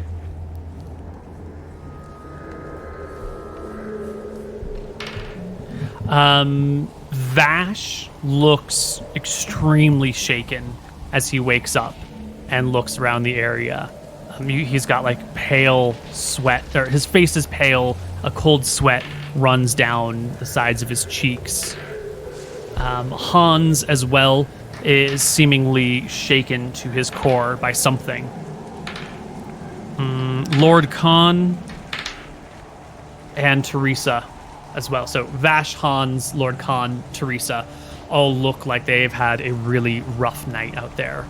Yeah, I will like stand in the middle of the room and sort of just say to nobody like, new place with strange magics. It's enough to make anyone's mind act up. I'm sure we'll get used to it. And then I'll like pick up my bow and take out my spell book. And I need to learn spells to cast before I put my armor on. It's not. We can't travel in this weather, right? As way. Anton looks out. Yeah, there's no way you can travel in this weather. Anton will go downstairs and inform everybody that we're gonna, at the very least, be spending another night here. Yeah. Okay, so there's no need to really cast Stone Skin. How long does Stone Skin last again? Is it 24 hours or is it longer? Yeah, 24 hours. Is Anton back downstairs, or? Yeah, he'll come downstairs for a little bit. I look to Anton and I look over and see if Teresa's watching, and then I kind of look at Anton and I give him a strange nod. Anton will give you a nod back. Okay. I chuckle softly. I look to the Frost Rangers. How long does weather like this normally last? Sometimes they put themselves out in a day, few hours. Sometimes they last for a few days. I wouldn't expect it to delay us more than 3 days. But it could turn into a blizzard, which we can travel in somewhat, I don't know, storms. When I go to take out my spell book, Neil, I'm going to check my full HP. I check my wounds. Yeah, you're full HP. Do I have any new pieces of paper in my pocket? Nope. Okay. For this day, I'm just going to cast Ultravision and locate landmark, and I'm going to locate Saladin Keep. So I can put it in the chat, but it probes the mind of every creature within a mile, and if they know where it is, then I will get the answer.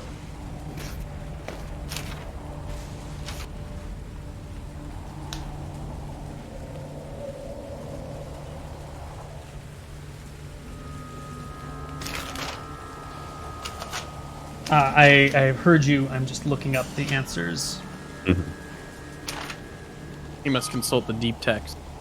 Mm-hmm. The lore beyond lore. You cast your spell, and it doesn't return you like nobody here knows. It fizzles. Like you can feel sort of a response, and then just it crumbles. Like everything falls apart. Your spell has just outright failed. All right, so self, and I also want to cast Prying Eyes. They last an hour per level.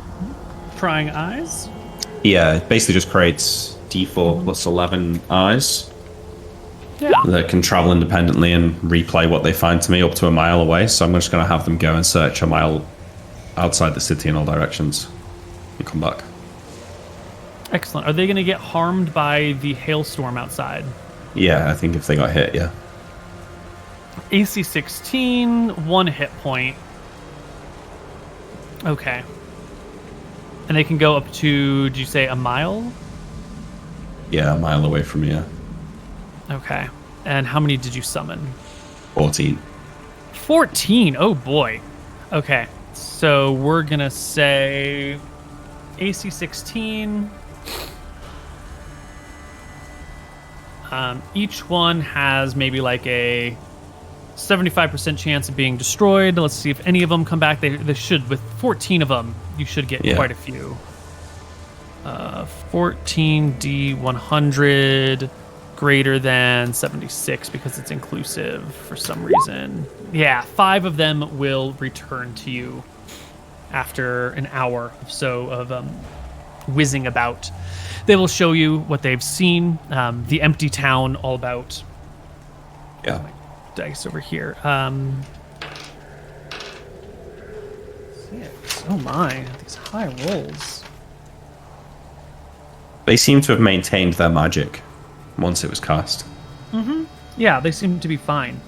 As they zoom around, though, one of them on the west side of town, within the city walls, spotted a thing.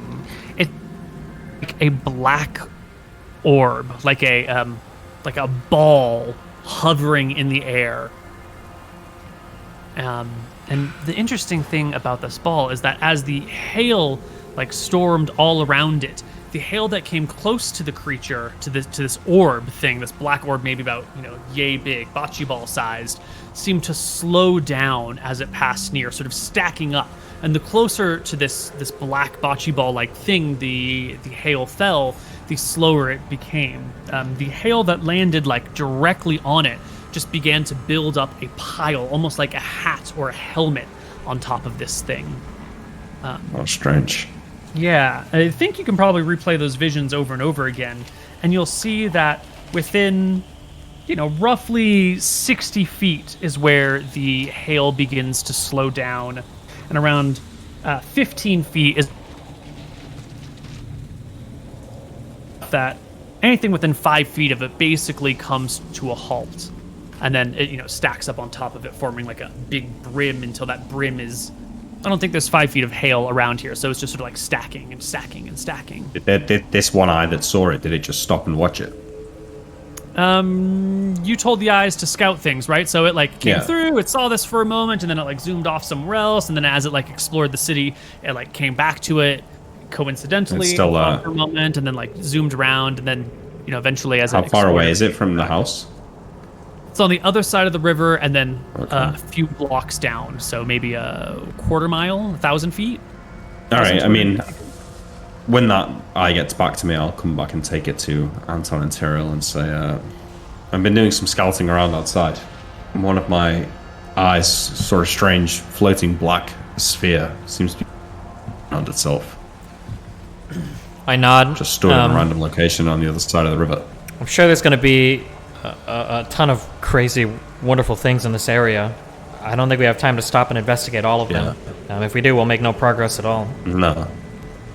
As long as things don't appear to be dangerous to us, we should probably just continue moving forward. Make notes of them in your head, but... Yeah. If the eyes that get back, Neil, I'll have them go out and sort of just act as sentries to the house and just keep an eye out for as long as they can. While everyone's spending the day in this building waiting out the hailstorm, Tyrael, Vash will approach you. Actually, let's not do that first. First, we're going to do Mr. Mouton. Teresa approaches you as everyone's waiting, maybe half an hour after people have woken up. She comes over to you, and she says, I don't know what this is, but I saw you last night. Sleep. I saw what you did to this spirit. Anton will cock his head. I saw you draw your sword and slice its head off. See, it couldn't have been me. I don't have a sword.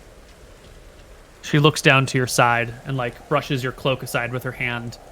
You don't have a sword on you? Anton has spears. You must have picked up a sword somewhere else then and put it away. I saw it. It was clear as day. Hand on her shoulder. As you heard from our fellow compatriots, people are having funny dreams. I promise you that all I did, put the thing to rest with a prayer. I prayed to the almighty Velthara. The lady just wanted vengeance, but she's dead. You can't seek it. And the person is long dead as well. Vengeance has been sought, or I guess vengeance is not able. and she simply vanished.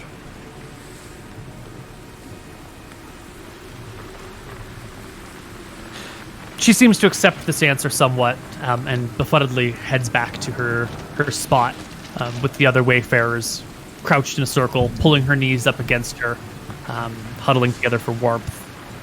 This is around the time that Vash approaches Tyrael.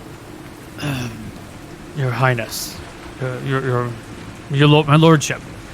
I nod, yeah. Woman over there. He points at Teresa. I think she's dangerous. I think she's going to betray us. In what way? Why do you believe this? Terrible nightmares all night long. Monsters clawing, snow reaching. One thing after another. Clearly, hallucinations, but in each one, somewhere nearby, Teresa was watching. And one of them, she smiled at my demise. And another, she pushed me off a ledge. She was always around. And that position she's in, that's the same position I saw her when I fell off the building after she pushed me. It's the same position we found her body in yesterday. Vash is... I don't know if we should trust her. Is Vash one of my men? Vash is the captain of your bodyguard. I understand. Mm-hmm. There's something off with that cleric. I shake my head and I say, if you observe her acting in a suspicious manner while you're awake rather than asleep, let me know. Otherwise, I think we better let dreams be dreams. He'll take the hint and chill. And the rest of the day sort of passes as everyone waits. The dogs bark, they get fed, people take turns going outside to, do their business. Is there any conversation that needs to be had, or we just skip to the next day? I'll go over to Imric and I'll chat with Imric alone. Mm-hmm. I kind of pull him to the side as we're... Oh, I guess we're not walking. Can I find a place alone to talk to him?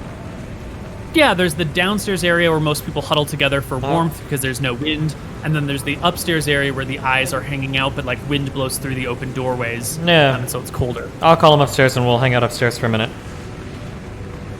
Yeah, what's on your mind, Cyril? I stare off outside into the hail, and I kind of speak quietly to him. I think that the dreams we saw last night, if they're not our greatest fears, they must be things that we worry about. I had a vision that the Queen decided to have us all essentially executed once Scoria was dead. It sounds like you... I dreamt that I woke up and you were all gone. I was attacked by a Yeti. Mm-hmm. I had no weapons. You'd taken everything. Left a note saying you didn't need me anymore. I turned my head and I looked to Imric. We've talked about this and I've thought about it a great deal. I don't think our aunt is the kind of lady to just have us killed. Whether because she's not that way as a queen or not that way as an aunt. It's not something that I really worry about. Are you worried? No more than I would think you would leave me here, no. Okay, I nod. And then I look him right in the eye. And I say, do you truly feel that way, or do you worry that we might abandon you out here in this frozen hellscape? I couldn't believe that you would. No, I don't worry about it. I nod my head. I look back out into the snow. I wonder what Anton would have dreamt. I think the gods know that. It's probably best he didn't sleep. I nod. This place is clearly trying to fuck with our heads. It's almost malicious. Doesn't seem random. Maybe. It's hard to ascribe intent to magical elements, who knows? But all we can do is... I think some of the other men and women dreamt as well. I got to look at their faces when they woke up. It seemed like they hadn't slept. Mm-hmm. I think everything, or all things that the people here seem to fear about, so... If there's nothing we can do about it, we'll just carry forward, yeah? We should try and keep morale high. True. I'll see who brought some dice downstairs, I'm sure. A couple of my members should have some. We definitely should have brought cards and stuff like that, I think. Definitely. Yeah, Yeah. you can make games. You can pull out firewood and keep yourselves warm. Anton has access to no magic right now, right? Correct. Okay. Seemingly. That's seemingly okay. I'll tell a story about one of the dragon fights to the people to entertain them. Oh, yeah, I was gonna say he should time pull a dragon fight. Would be fun to watch, but we can't do that. So, yeah. But Let's just take a quick moment and see how we want to organize ourselves. We talked before a little bit about groups. I've positioned your tokens with people who I think should belong to you underneath you. Clearly, you each have your own personal bodyguards. You're the captains of your guards that are with you. And Tyrael has Vega, Hans, and Montem. And then we've got the four wayfarers. How would you like to divide them up under people's control? Because when we do get to large combat situations, I don't want to play the NPCs. I'm going to have you play them. You all have access to all of their character sheet. Well, I think that since Tyrael's got 4 people already, why don't I take Lord Khan, Mouton take Teresa, and then we have 1 fighter each. Okay. Unless you want Lord Khan, Mouton, since you can't cast any spells yourself. Spells, yeah. Give me Okay, Lord yeah, Khan. yeah. I'll take the useless cleric then. Yeah, Teresa doesn't want to follow Anton anyway. Yeah, okay. Not after. Okay, cool. And let me just Who double gets the check. Frost Ranger? You taking him? Yeah, I will play the Frost Ranger. Lamb Wells. Yeah. Nick, you'll see Lord Khan's spells are actually under Mouton, combat rather than a spell tab. Oh, sorry, Mouton. Oh, thank You'll you. see Lord Khan's spells are under his combat tab rather than his spell tab for some reason. Can I pick a spell? These are the spells that he has with him, and Which that he'll ones does he have memorize prepared? each day. The number of attacks shows you how many Oh, got it. memorizations he's got. And what does his magic missile do? 3d4, 44? He is 5th level, so it'll do 3d4 plus 3. Okay, thank you. Yeah. That's slow though, it's pretty good. He's got some decent spells.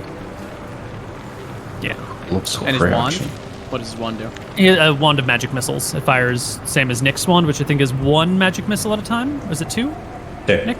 2 magic missiles. 2d4 plus 2. And can he dual wield them like Nick does? He only has the 1 wand. Got it. But he has 2 attacks. Right, because it makes 2 It's missiles. 2 missiles. There we go. Thank you. Perfect. So yeah, it should still be 1d4 plus 1 in the damage column. Wait.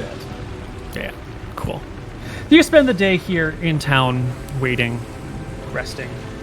The wrong table. And we go to the next day.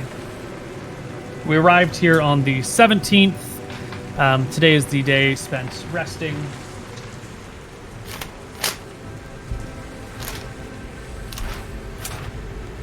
On to the next day.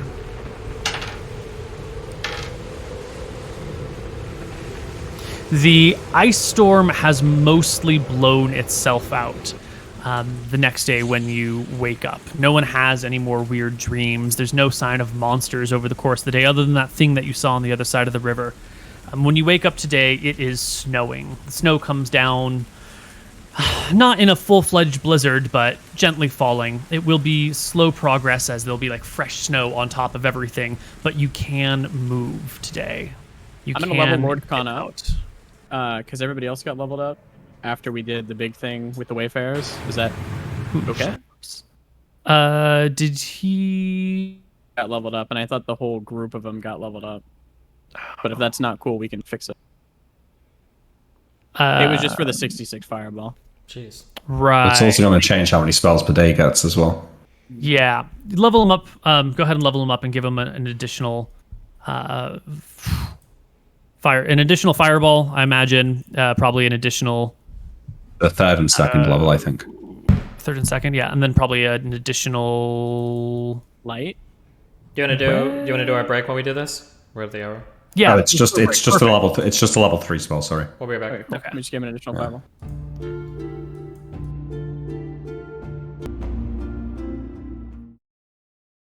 Hello, everybody, and welcome back. Our party is ready to set out on this snowy winter's day. All around you, the snow will fall, but it will not truly impede you. You've got snowshoes as needed. You've got big, heavy boots that are fuzzy on their sides. You've got sleds. You've got dogs. You've got a whole team ready to go. And so our party will set out through the snow. Ba-bum. Now, yesterday, you had seen this sort of black orb on the other side of the river and down a street. Knowing the direction that you're going, that gate, you could avoid this big black orb if it's in that same spot. Moved and gone in any number of directions. Do you seek it out? Fuck no. I would be curious and try and get a look at it if I pass a point where I might be able to glimpse it. But I don't think I'd go necessarily out, take the whole party out of my way to see it. We're gonna walk You towards where yourself we would have to leave the party. We're gonna walk towards where we need to go, but- and we're gonna ignore it. Hang on. Before we leave this morning, I'm casting spells on people, Neil. I'm casting Stone Skin on the three of us. Base. Does that go off? I mean, it'd be pretty obvious if it doesn't work. Stone Skin seems to work just fine. Okay. I don't think there's anything else that I need to cast now, so... That's what I'm talking about, Nick. Yeah, well, not much else to do at this point. Here we go. Hang on. I'm going to cast Prying Eyes as well, Neil. And it lasts... And I just want them to circle me at like a distance of 100 meters. And just like keep an eye out for anything. Certainly. A few of them will immediately return and show you that black orb has moved slightly. It is now near the southwest gate, hovering in place as snow builds up all around it and moves slowly through it. Okay. I say the black orb's still here. It's at the south gate. Ah, good. It's not on our way. Yeah. Let's keep going. Okay. Anton, will you roll me a 2d8? This is how many levels you're about to get drained. There you go. 6. No, why? It's a lot of levels. And Tyrael, would you also roll me a 2d8? This is how many inches my dick is about to grow. Yes. Nice. Tripled in size. You guys make your way to the gate, the northwest gate, without much problem. Beyond here, you can see naught but endless snow and distant mountains. The distant mountains you can only barely sometimes make out because the snow and the blizzard around you typically obscures them. But every now and then, there's a pause or a break, and you can see a large peak rising in the distance. It's clear to you at this gateway, when you had cleared it the previous day looking for words, that there is a road here under the snow. However, aside from the gate section which you've cleared, which is now snowy, the road is covered, and there's no way to see exactly where it is.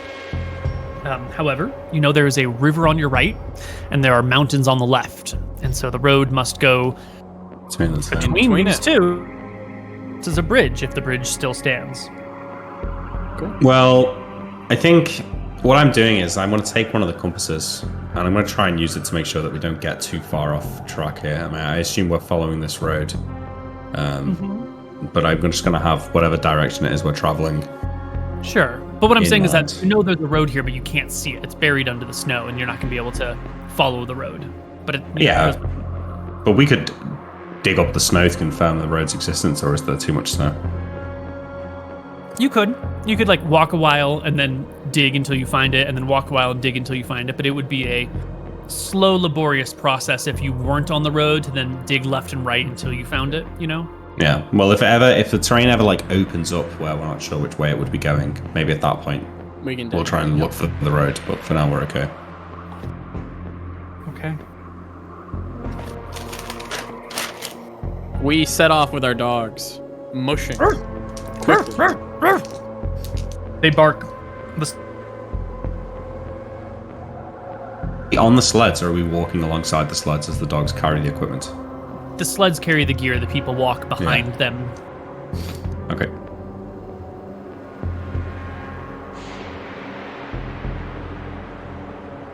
Half the day passes through the snow, through the wind. You pause for lunch, make some food, pick up again, and keep going. And it's on the second string that whoever's in the point is going to notice something. Yeah. Now, this is a great opportunity to talk marching orders. We've already got the party broken into 3 distinct groups. Anton's group, Imric's group, Tyriel's group. And then there's the Frost Ranger and the dogs and the sled drivers, and we're going to call them the 4th group. Clearly, the sled dogs are in the front, so they can sort of help make the way easy to go.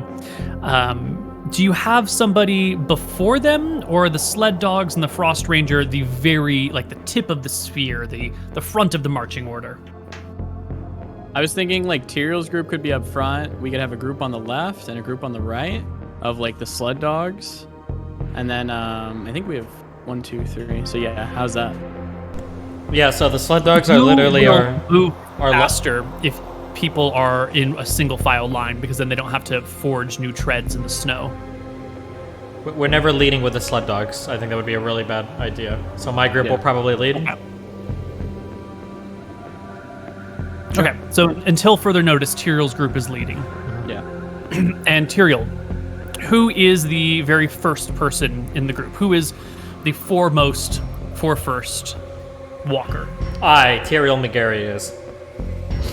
Excellent. Then Tyriel McGarry, you will see in the snow, maybe 30 or 40 yards in front of you, coming through the blizzard, is a pack of hobgoblins who are clearly not dressed for this weather. They are shivering, they're shaking, their fur coats, their orange fur coats, like packed with snow. There are weapons at their sides. The one in the front is moving its arms, trying to warm itself up. And then it pauses as you start to notice it, and it gazes across the snow distance at you, and it calls out to its fellow comrades in a hobgoblin tongue and points in your way.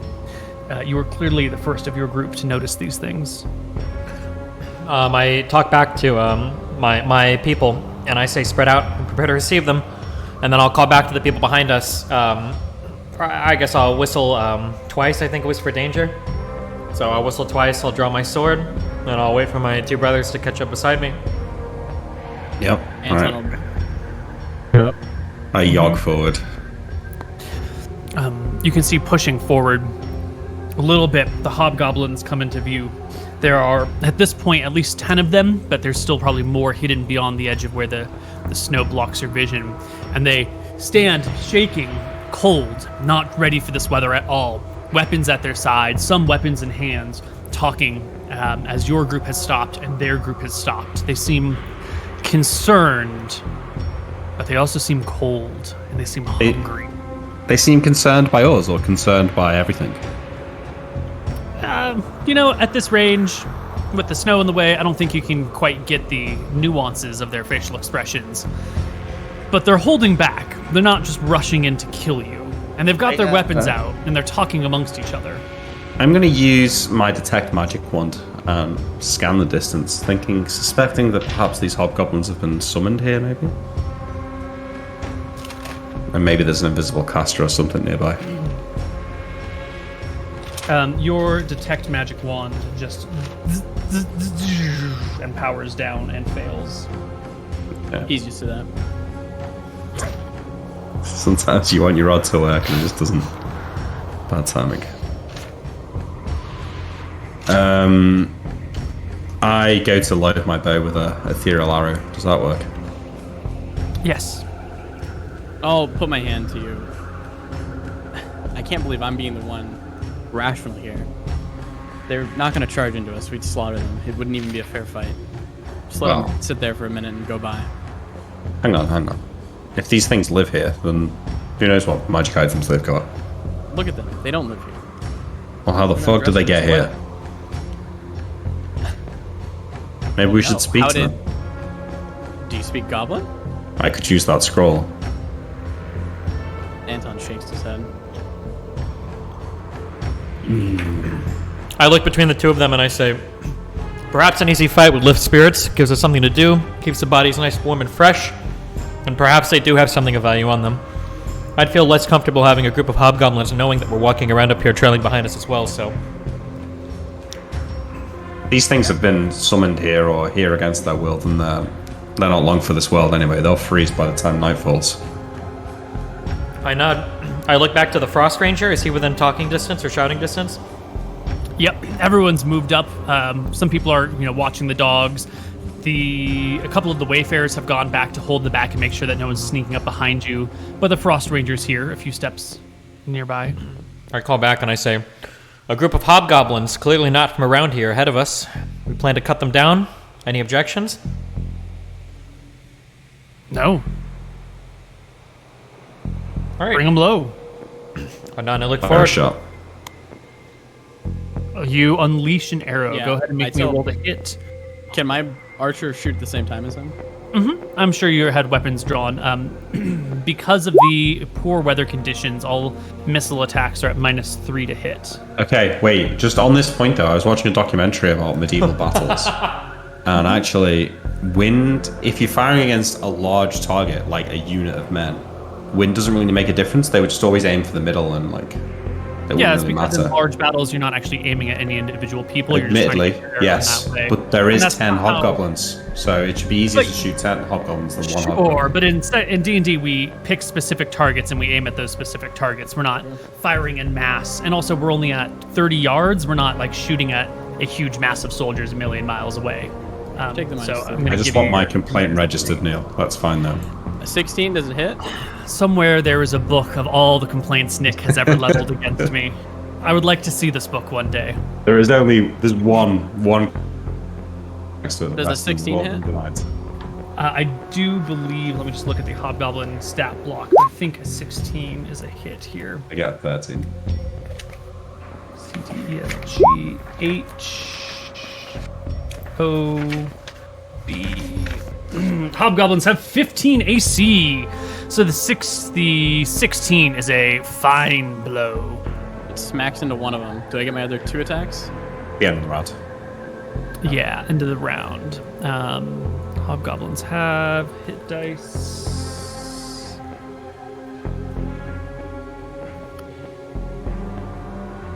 Excellent.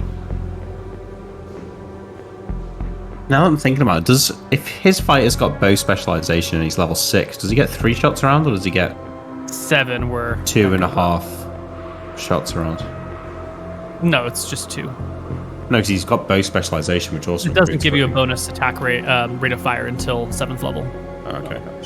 3, 4, 5. 1, 2, 3, 4, 5. 6, 7, 8, 9, 10, 11, 12, 13, 14, 15. There we go. There are a total of 15 hobgoblins. How much damage did you do? 6, did you say? 5. 5. Your 5 will hit the first hobgoblin and level them to the ground. They just drop dead immediately. That's weird. And that gives the hobgoblins, they turn into you and they run across the field. Everybody ready In to your attack direction. Yep.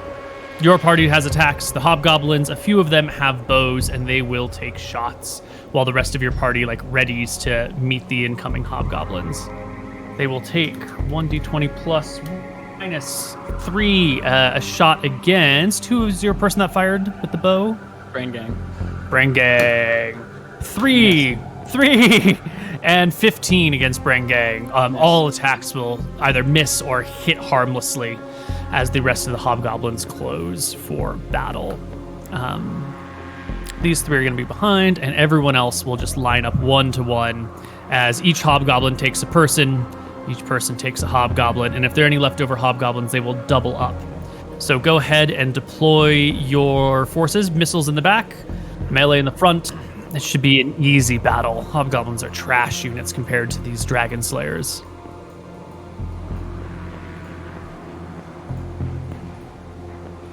Okay, so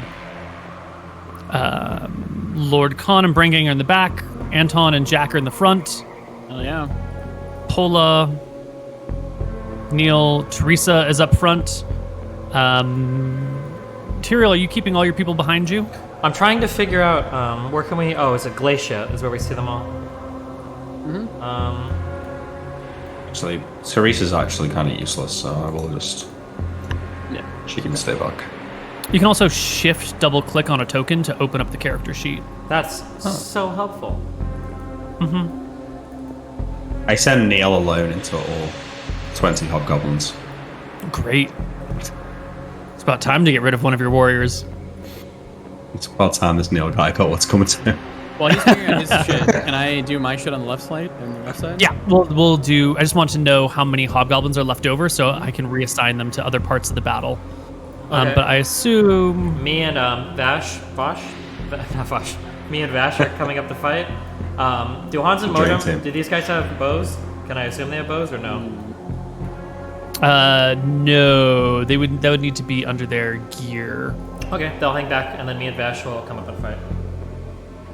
Yeah, Montem does not have that, and Hans. Yeah, neither of them have bows. Okay, so we will reassign 2 on Anton, 2 on Jack, 2 on Neil, 1 on Pola, 2 on Tyrael, and 2 on Vash. So only Pola has the 1, and I think everyone's sort of like, you're charging, they're charging, you guys have readied attacks, and so all attacks resolve fairly simultaneously. Let's just go left to right across the board, starting with Anton as 2 hobgoblins charge into you. 1d20 +1 +2 for the charge. First one lands a 10 with an axe. The second one lands a 21 with a spear. So I hit for You're- 7? No, nothing will hit me except a 20. Okay, you have 34 AC. Yeah, their weapons fall harmlessly against you. You hit the first one for a 7, instantly slaying them. Do these hobgoblins look wounded, or are they just very low health? Here's a shield punch. Low, shitty HP hobgoblins. 15. 15 hits. 1. 1 damage. I can't. I'm changing their HP totals, but nothing seems to be working. I think Roll20 is glitching right now. Maybe it's part of the magic. And wounded the other. Okay, here's I don't have Jack open, there you sorry. go. That's fine. So here's Jack. I think he gets 2 attacks, so here's 1, here's the other. Oh my god, they're both beautiful. The hobgoblins will strike at Jack with a 21 and a 9. The 21 will hit for 5 points of damage. 15 Jack. and 11. Will instantly destroy 2 hobgoblins on the spot. One with a hammer, the other with his axe, and they go down in a 4? bloody pile. Thank you. Neil, there are 2 goblins that attack him. One with a 15, one with a 16. Neither of those will Well, Neil's got 26 AC. hit. Yeah.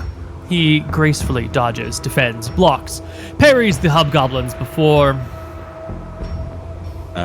Is it Neil's attack now? Mm-hmm. Does he really not have a magic weapon, Neil? How's that happened? This is your character. Do we not have a scimitar +3? Did we not no. give this guy a scimitar +3? I think the +3 just wasn't on there because otherwise... Oh, okay. Right, because he gets someone- melee... Yeah. It's in scimitar. Okay. All the other stats 23. were appropriate. Easy blow. Well, Murdering 1 hobgoblin. Does he get 2 attacks around? 1.5. But he says to him, you've just been kneeled. The 2 attacks at the end, the second attack's at the end of the round, right? Mm-hmm. Okay. Pola. 16 Oh, against shit. her from a charging hobgoblin. No dice. You can go ahead and resolve that. Her counter. Pola smolders as she strikes out with her arm sword +2 for 25 and 9 damage. Yeah, it's the 8 HP hobgoblin drops him. Over here with Vash. She says, hobgoblin- you can look, but you can't touch. As she kills him. Oh my god. This is why you don't give your PCs control over your NPCs. The hobgoblins all miss their melee attacks against Vash and Tyrael. Even though they outnumber you 2 to 1, their blows fall on impossibly strong armor. Please dispatch your hobgoblins as needed. I take 2 more shots with my bow. Oh, it's Tyrael. Right, okay. Vash with a 12, does it hit? No, 12 will not hit. 15 's the- 14 is actually our number because they're charging. They have a -1 to their AC. And 30 will probably... Yep, there goes a 6 HP hobgoblin. Okay. Are we doing second attacks? Do you have a second? Yeah, go ahead and make your second attack Okay. as You well. didn't attack with Vash either. Yeah, second attack with Vash. 17. 17 hits. 9 damage. That will drop a hobgoblin. Is Vash level 7? No. He shouldn't have 2 attacks around. He should have 1.5, I think. Ah, yes, you're right. Wow. But Tyrael's second attack will come off and drop a hobgoblin, leaving only 1, 2, 3, 4 frontline hobgoblins. The rest are dead, and Anton's second the attack? 3 archers in the back. Yeah, go ahead. The archers will do 1d20 plus 1 minus 3 as they try to hit those in the back. Notably, Lord Khan. Nope. Vega. Nope. And Imric. Oh, natural 20 against Imric. That will hit all odds. Sorry, I clicked up by mistake. Yeah, that does hit Minus me. For... 1 stone skin. Oh, yeah. Oh, right. You don't have any of your blurry shit or whatever? Oh, yeah, I'm displaced, Neil, no? Oh, no, I'm not wearing my ropes. I'm not. Okay, can I fire my 2 attacks? Please do. 16 out of 21. I'm shooting the I got archers. 20 as well, right? Yeah. You're taking the archer. 10 and 5. I also shot an archer for down. 6. Okay, all the archers are down then. And it's just the few up front who immediately dead as well. capitulate. Yeah. They're not having any more of this. The hobgoblins, almost wiped out in a single round, drop their weapons and fall to their knees in the snow, shivering, clutching at themselves and each other. One of them barks out at you in a language you don't understand. I'll throw out all the languages I have. No recognition across the board. I will offer it a quill and a piece of paper. Oh. The hand grabs the quill, shakily dips it in the ink, and just puts a big X on the paper, like they're signing it. Yeah.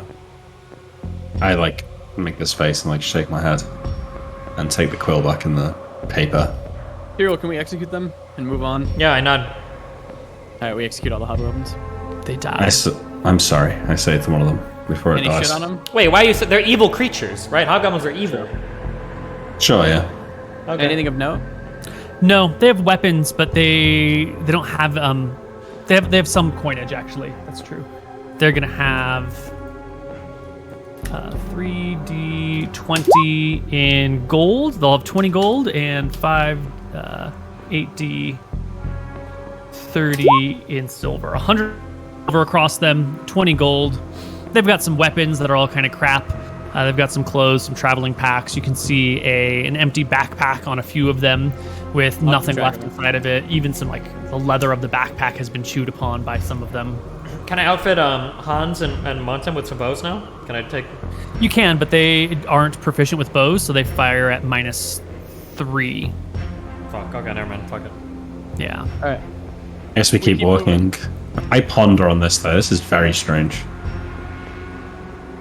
I feel like they've been brought here against their will, but how? Shrek, probably. I doubt there's any way for them to travel up here, but again, if we stop and question every strange thing we see, Scoria will be dead from old age before we finish with these lands. I guess you're right. This place is proving to be stranger than I could have imagined. For my fighting, I don't know. I'm not. You guys figure out what you want. Me and Vash are front line because he's got really high AC. Hans and Montum are backline. If you guys have people with less than 20 AC, I would never bring them forward. I don't know. What does Jack do then? He just kind of doesn't do anything anymore? I don't know. I bet Montum and Hans aren't doing anything. But the problem is, or Hans, the problem is that remember, it's really hard to recover out here. So every point of damage Yeah, I you take agree. is a day to recover. So. I'll tell Jack after this fight to stay back with Lord Khan and just protect him. It's always useful to have someone watching the rear, Yeah. keeping an eye out for someone from behind. Or if you get surrounded, the people from the back can come up and strike or something. But yeah. Yeah. You press on that day, and in the snow, eventually, someone will spot a chimney sticking out of the snow, maybe 30 feet off of the path that you're headed Well, over. don't forget, I've still got my Beeline. eyes flying around, so I will definitely spot anything like this. The eyes will probably be the first thing to see it then, although, they'll be the ones to see it. The chimney sticking out of the snow. It's excavating. There's something over there, yeah. Yeah. Nick, roll me D100, and Anton, roll me D100. I want low or high, Higher or Neil. low? Doesn't matter. I'm just gonna make it up anyway, True. Ha! You can't fuck us both. You can pull out some shovels and dig out an entryway into this building, a window. This snow has piled up on the outsides and like somewhat come in the middle, but the inside of the building has a large airy space within it. There are tables here. There are old cups and dishes, like the place was abandoned and hasn't been seen since. Almost like you're digging up an archaeological ruin. Some of those dishes are a little bit cracked, but there are no bodies in here. No people. There's a bed. There's a dresser complete with clothes. If you can pry open the ice around it, you can sort through the house. You will find no coins. You will find no wealth. You get the distinct impression that this place was left in a hurry. That, you know, they took what they needed and sort of just left the dishes where they were, uncleaned, near the sink. The hearth still has firewood stacked in it as if it's ready to be set alight, and yet, you know, nothing's here. Okay. Is it like old and dusty? No, it's, you know, there's too much snow and ice for there to be much in the way of dust. Okay. Why not? Probably Quick heads time to up, leave. you gave the belt of strength to the Frost Ranger, correct, Neil? I was letting him borrow it for the mission. He should have incredible strength right now. I will add it to the Frost Ranger then. Thank you. It was a +2 strength, right? Yes. Yeah. No, +3. Because I think I go to 15 strength when I have it. Okay. Yeah. Then the Frost Ranger will have 18 strength for this duration.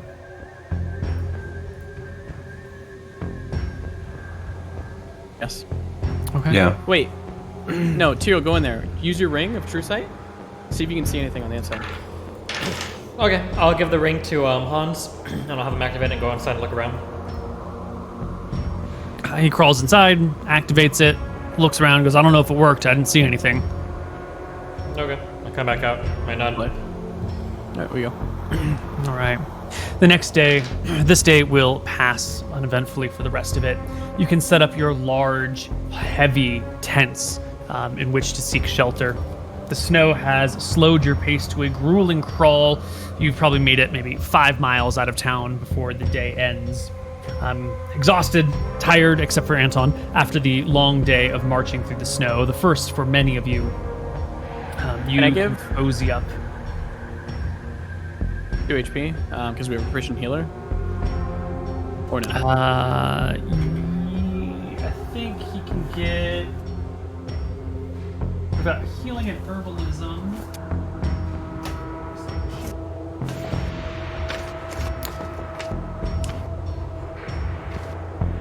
It's been a strenuous day, so he can get some HP because you have a proficient healer. Let me just see exactly what it is, because the strenuous stuff of your day reduces the hit points. The wounded character remains in care. The wounded character gets complete rest. Only characters with this can do.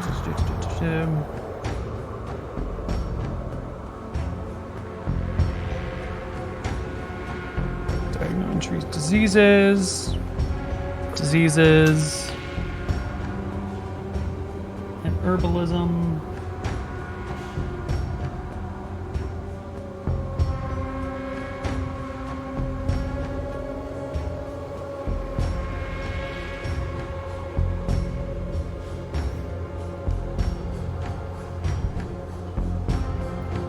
It's 1 point per day. Okay. Yeah, you would need complete rest to get the 2, which would actually just jump to 3. So if you're traveling with a healer, each person can get 1 hit point. Are we resting in the house? I think you guys moved on from the house. Yeah, we Moved moved on. on. There was no like paper or books in there, right? No writings. Yeah, okay. No writings. The next day, it's going to be a bit of a slow slog across the country here. My amulet working? Or sorry, my helmet? No, the crown is still non-functioning. Thank you. Are we still sort of following this path between the mountains and the river?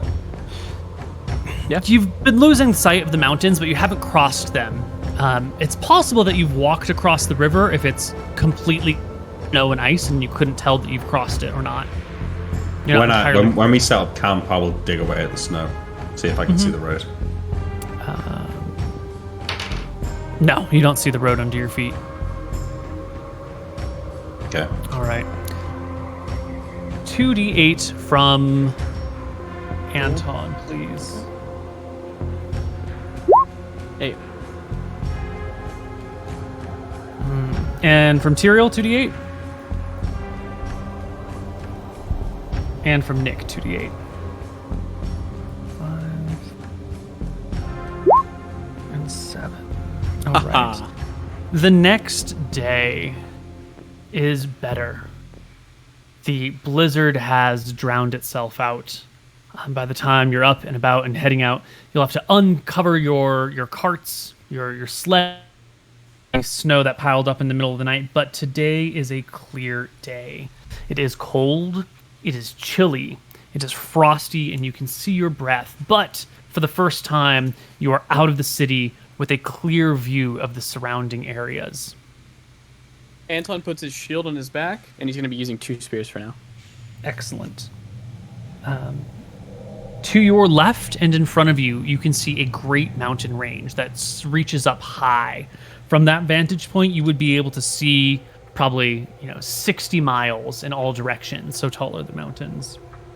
Before you is a flat plain that stretches on, but a tower rises in the distance. It's hard to judge the exact distance without knowing the dimensions of the tower. If it's a huge tower, then it's really far off. If it's a smallish tower, it's must be closer. There's just enough haze in the air to sort of block out any of the fine stonework details.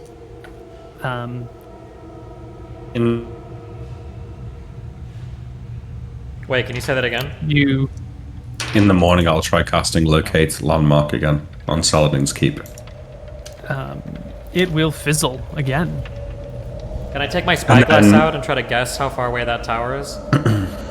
Yeah, with the spyglass out, you can make out the fine details on it, and you can very quickly approximate that tower is about 10 miles from you.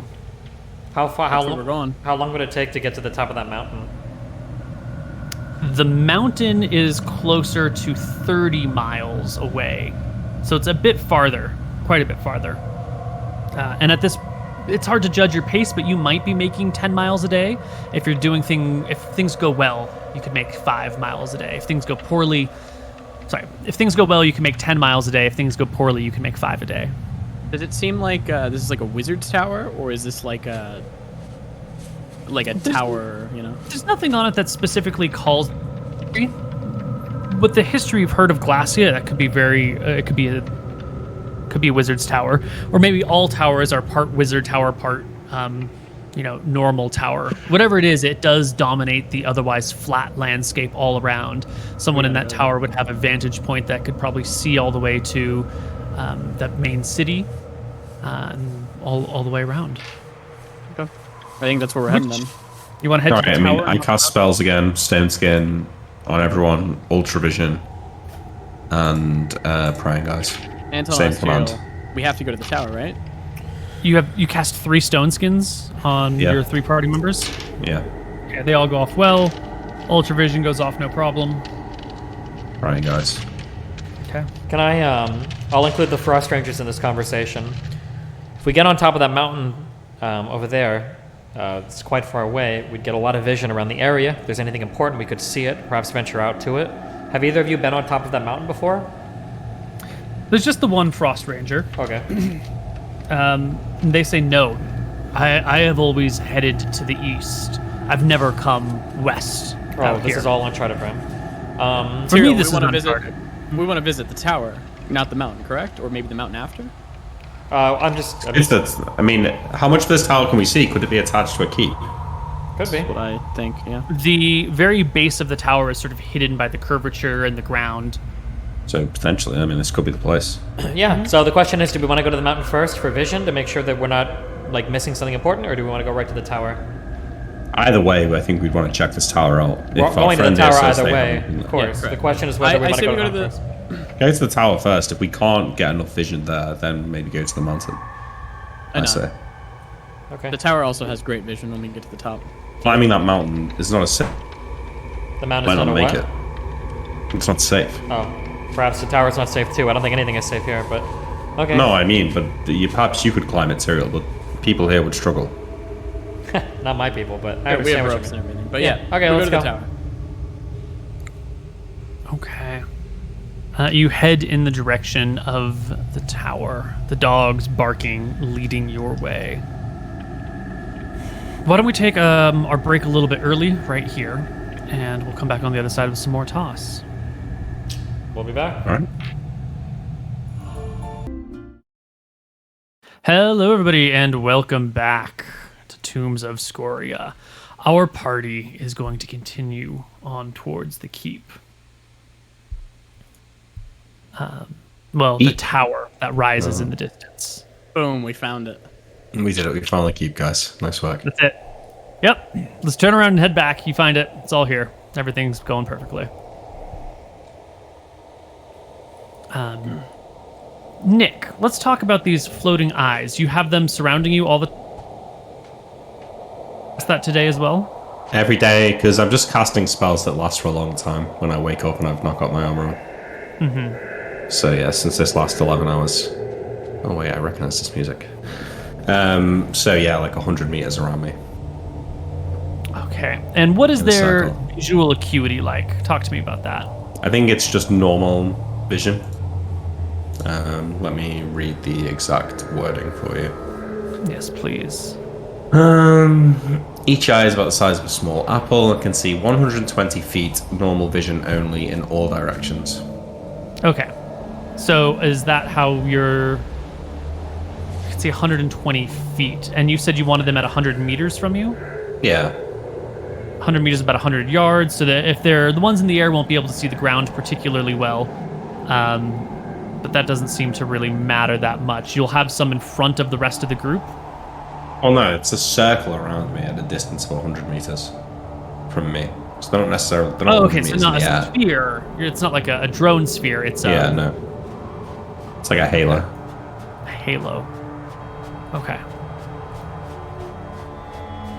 100 meters. So they will be at the forefront of the party then as well. That's what Some I'm will getting. be, yeah.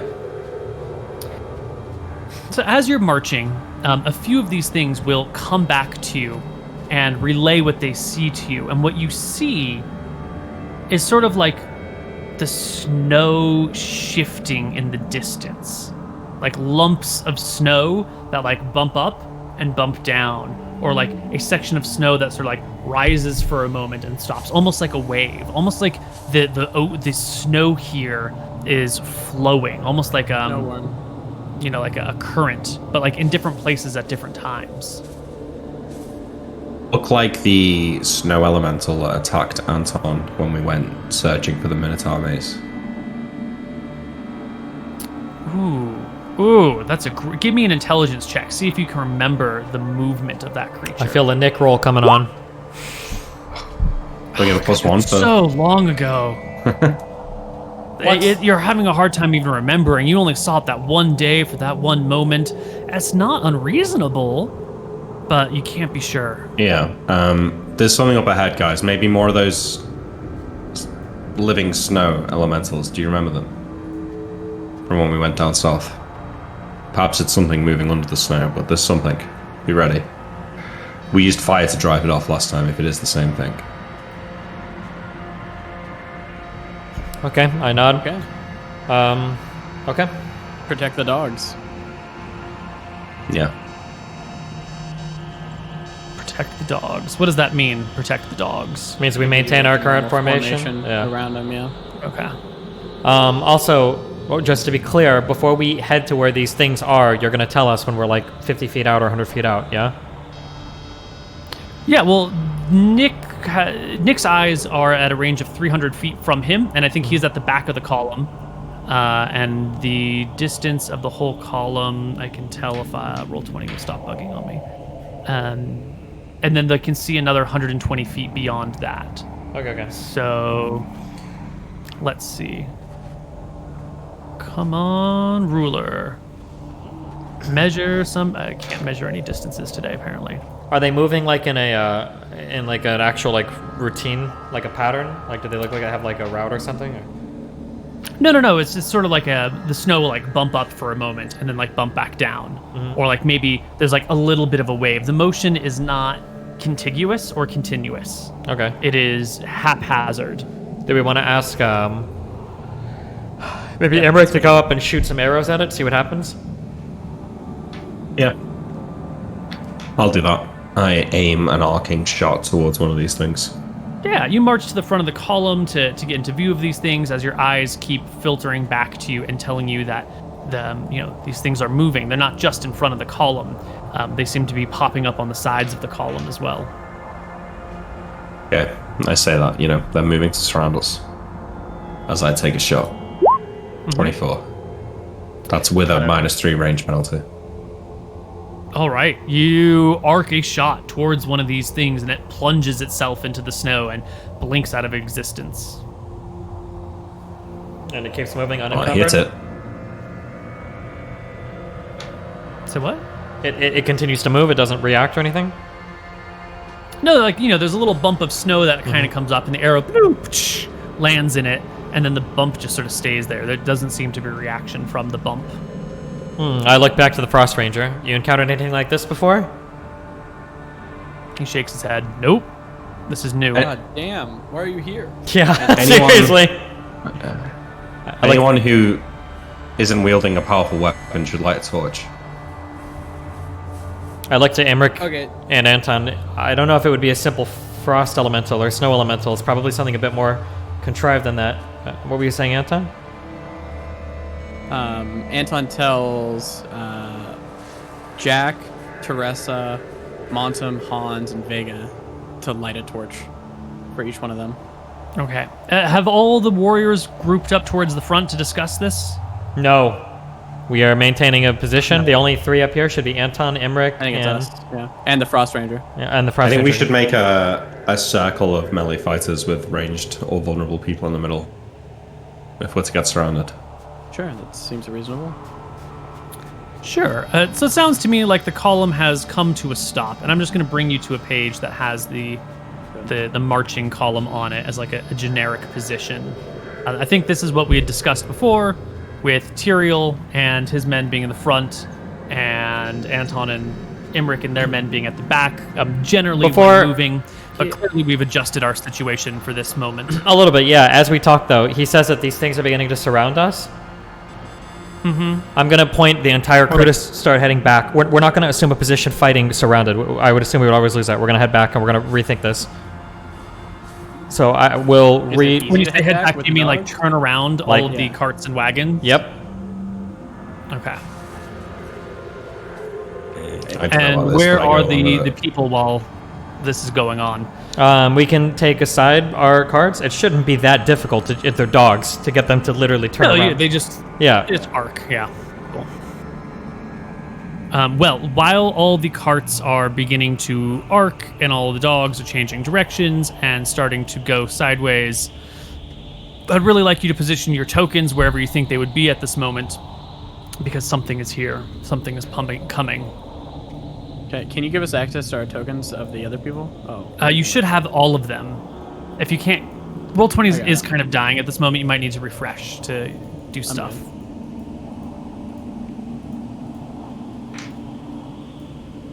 I assume that we're each going to be at one of these having the dogs turn around. Is that an incorrect assumption, Tyrael? Yeah, we just need to get everybody turned around and head back where we came. Okay, Make Nick, sure that you we take the cover- middle cart. I'll take the bottom cart.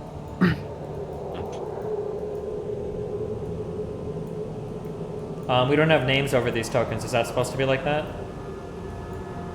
I can give them names if you would like. Okay, I just know the don't. tokens. For these 3 in the middle, I think the 2 on the left are Hans and Vega. Who is this guy in the red? I think that's This guy here? Ron? No. That's Red shirt.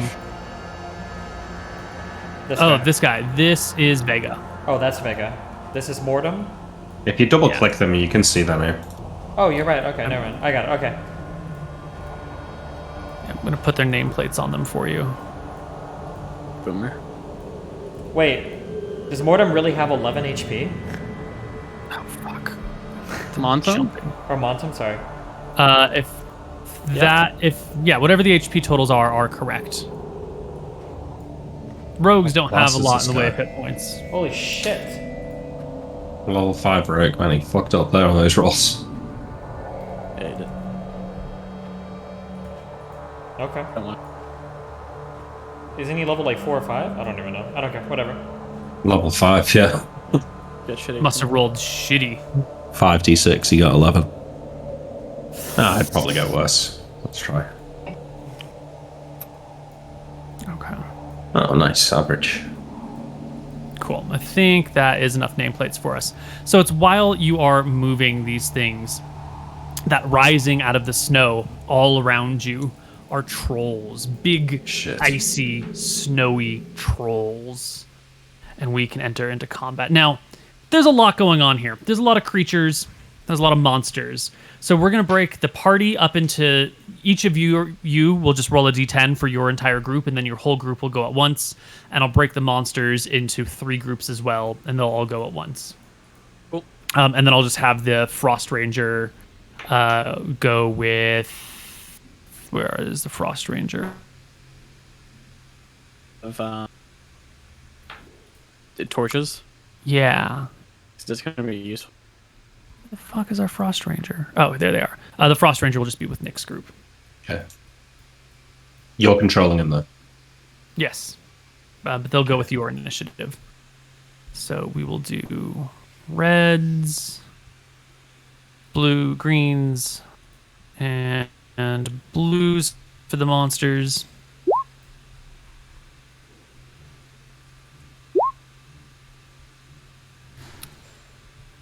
Anton has an initiative. Imric has an initiative. Tyrael has an initiative. I'll put mine in. It's cool. Oh, I'm rolling for Thank you. Tyrael. Ooh. Yeah, I accidentally rolled these at +3, so these should all be 6 less. They should be like that. They just want to talk then. No, because we're all just rolling flat d10s for initiative, unfortunately. The trolls have a bit of an advantage here. I'm going to go ahead and roll a 2 right here. As soon as a d20 loads it. Fuck. That's what I wanted anyway. It's close enough. Our trolls will go first. Yeah. And which troll is this? It is the Anton's. blue group towards the bottom. So Fuck me 5 up. divided by 3 is... 15 divided by 3 is 5. So quickly, these trolls will... like this. And close onto these people. I forgot the names of the people you had given a torch to. One of them was Lord Khan. You want me to call him out? Yeah, would you call him? Khan. Fuck, where are they? Hans, Montum, and Vega. And Teresa. So 5 people. Hans, Montem, Vega, Teresa. Excellent. Perfect. So our trolls will close with the party right here. And against Jack first, these 2 trolls will claw each of them twice. Once with the 14, once with the 23, once with the 9, and once with the 9. I think the 23 will strike home against dearly beloved Jack for 8 points of damage, ripping open his flesh. Against Anton himself, they will roll 1, 2, 3, 4. I think they need a natural 20 to hit you, though. Everything was. And they just batter you down with weapon after weapon. And against Brangang, a 15 and a 12. Nope. All right. Next up in the order is the green trolls. And they're going to close over here as well. 1 coming for Teresa. 1 coming for... 2 coming from Paula. 1 going for Neil. Actually, 2 going for Neil, like this. So against Teresa, who is armed with the torch right now, they will score a 24 and a 17. Both of them hitting, the 24 critting. The crit will do 8, and the regular hit will do 2. She'll take a total of 10. Okay. Against Pola, 1, 2, 3, 4 attacks. Against 21 AC is 1 single hit as a troll will smash her for 8. And against Neil, 1, 2, 3, 4. I think that is 1 hit, but not a crit, for 7 points of damage. And Imric's team will go next. Okay, I'll start with Neil. He's going to attack one of his trolls. Can't open his character sheet for some reason. You gotta refresh. Yeah. Roll 27. It's having a hard day. 2 seconds. Okay. Let's get a nil. Let's go. Alright, 2 attacks. No, 1 attack. 27. Easy hit. In fact, you cleared by 10. Okay. And 14 damage. A quick and easy slice of a troll. Okay, I will take a shot at the troll fighting Teresa. Okay. That's you with your bow? Yeah. No range penalty, right?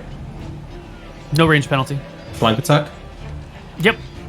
I'll assume you can move Yeah, over I've here. got missile weapon spec, so I can, yeah. 22. Hit. 7. The arrow sticks out of the troll's face, who ignores it and keeps his fighting going. Can the troll ranger shoot this guy as well? The frost ranger? Yes, the Frost Ranger can. Taking a shot with the bow. 14 is a clip through the troll's ear that does no damage. Teresa will attack for a 13, doing no damage. And then Polar will attack with her 1 attack. 29. Double crits a troll. Okay, for 23 damage. Which actually single-handedly rips off a troll's head, and it plops in the snow next to her, gone. Nice. Oh, actually, they should be D12s because it's an arming sword, but never mind. The ice troll next. I rolled a 9. Tyrael. Tyrael. Your team and the trolls fighting you all go simultaneously. So how does that work? You can move to engage people, but the trolls are like coming in at you. So if you want to get further or try to draw attention, you can do whatever you want. Yeah, I would try to draw attention. If I move up here, do I feel as though all 3 of these will come for me? This one. Give me a charisma check to try and like intimidate the trolls into coming after you, to present yourself as something they need to deal with and can't bypass.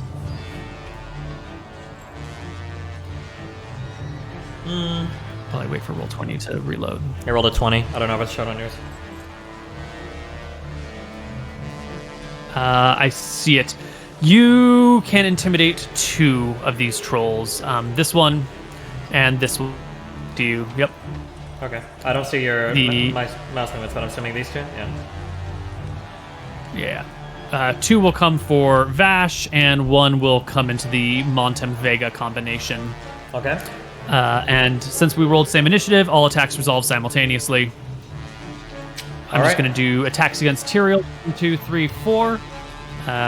23 is their best one. No dice. Against Vash, 1, 2, 3, 4. 20 is not going to do it. Nope. And 1 will rip into Vega. 23 and a 12. Ooh, just barely hurting Vega. For 2 damage. Okay. Second shots? Oh, well, I need to do I my still first. go. Well, Yeah, none of them. Yeah. Oh, okay, all sorry. of Tyrael's My bad. turn. I'll attack troll over here to the left. Mm-hmm. Combat, Moonblade, attack. 20. 20 hits. And then it's versus large. 8 damage. Yep. Okay. Are we doing second attacks now or end the round? Just do them now. Okay. I'll attack the same one. 22. Hits. I imagine it hits 14 damage. And you will drop a troll. Okay, over here. Go ahead and... yeah. Vash is going to attack the one to the right. 13. Mm-hmm. Hits. 8 damage. Yes, it does. It's versus large. You might want to be rolling 1 d12s versus that. Oh, sure. That's right. true. Um, 12 plus 4. 3, 1, 12. Okay, sorry. Okay, I'm rolling damage for that then. 9 instead of 8 before, I think. Excellent. Okay, and then my second attack is a Half the 22. troll's HP. is Sorry, you cut out. Say that again. another hit, not a crit. Yep. Okay, gotcha. Damage. It's rolling the dice. 5. 5, wounding the troll but not killing it outright. And Vega Montem, Vega, And Hans. Hans are all probably gonna gang up and attack this one. So Vega, Yeah, they all have torches lit, burning flame. What do I roll for this? Normal attack rolls with their weapons because none of them have specialization, and they can all just use a torch pretty easily. Okay. And they need 15s to hit, just to streamline things. Gotcha. What is Carl as a weapon? So Plus just, 1 dagger. +1 dagger. That's pretty good. I'll just do normal attack rolls. 6, miss or hit.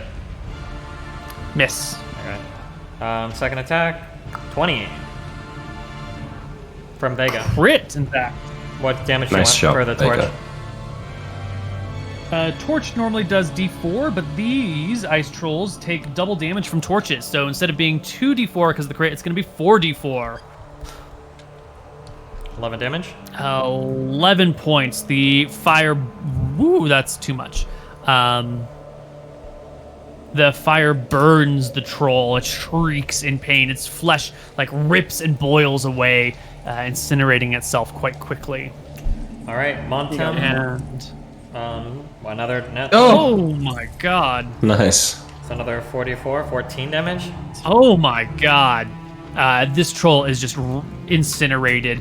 Its whole body actually goes up like flash paper and just Montem fades is away. gonna come over here then, and he'll do his second attack. You've already right? made your 3 attacks. Oh, do they only have 1 each? Never mind. Yeah, they only get 1 each. Okay, that's it then. Actually, that's not true. No, that is true. Yeah, it is true. You ready for Anton? Anton's people. All right, here's his warhammer. 30. This Jack. This is Jack. Here's Jack, yeah. Yeah, so 30 is a double crit. He'll do 15 plus 4, actually plus Another 5, plus a D4. bunch more. Give me another D4 1. Another one. So Oh my 10, God. that is 25 points of damage, which is exactly the troll's HP. And with a Boom. single blow from the warhammer, he will cave in the troll's skull. Two-handed, so here's his battle axe. 19. Ooh, a hit. 14. Lopping into the gut of a troll, spilling out its innards. Here's Anton. He has 4 attacks, so I'm just gonna do them all now. Yep. 30, 29, Oh, 9, and 11. there's some crits in there, though, right? Yeah, the 30 clears by 10, so that'll do 9 plus 7 is 16. And then the second attack was a 29, which also clears by 10, so that'll do 10, and 3 against the same person will drop that troll as well. Quickly, they begin to fall on the back. That was 2, and I got 2 more attacks. That was only 2 attacks? There's only 2 attacks, 2 crits, yeah. Oh my god. Okay. Here's the other 2. Natural 1 and a 4. The regular hit, the last one. 10. Excellent. Oh, and then here's Brain Gang. 4 attacks? Yeah, so I Shouldn't you have... get 3? 2 with no, your you are main right. Yeah, and you can one take... with Should be 3. Yeah. yeah. 3, yeah, It'd be yeah. 3. You Okay, can take perfect. away the third one. Sorry. Yeah, the last one. There we go. Yep. Excellent. And bring. Here you go. Is he...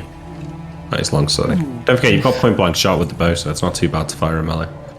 Maybe I should have, but yeah, that's it. Well, once he's actually in you, with you, Yeah. true melee, that's not a good idea. And what about Lord Khan with the Oh, yeah. torch? Here's his magic missile. Which troll is he 4 plus targeting? 3. He's probably going to target Jack's troll. Okay. And is that the wand of magic missile or the spell? The spell. So 9 damage. And it will hit the troll. It goes off without a hitch. Puts holes in the trolls. Fuck. And roll 20 stopped working again. And we should roll initiative. Oh, second. I've got second. Oh, you've got extra attacks? Go ahead and take them. So does the Frost Ranger, I think. I'm shooting Teresa's damaged troll. I get 2 more attacks. A 23 and a 29. 23 and 20. 23 is a hit, 29 is a crit. 3d6 plus 12 damage. 20 damage. Okay, and the Frost Rager will miss their attack. The 20 damage will not kill the troll. Oof, a big one. Yeah. Okay. And initiative, just D10s. Fuck. Yes. Nice. This one will go at 9. That one will go at 1. This one will go at 8. And we will do ascending order. Fuck. Except for Tyrael got a 1 on initiative. Emmerich got a 5. Anton got an 8. Perfect.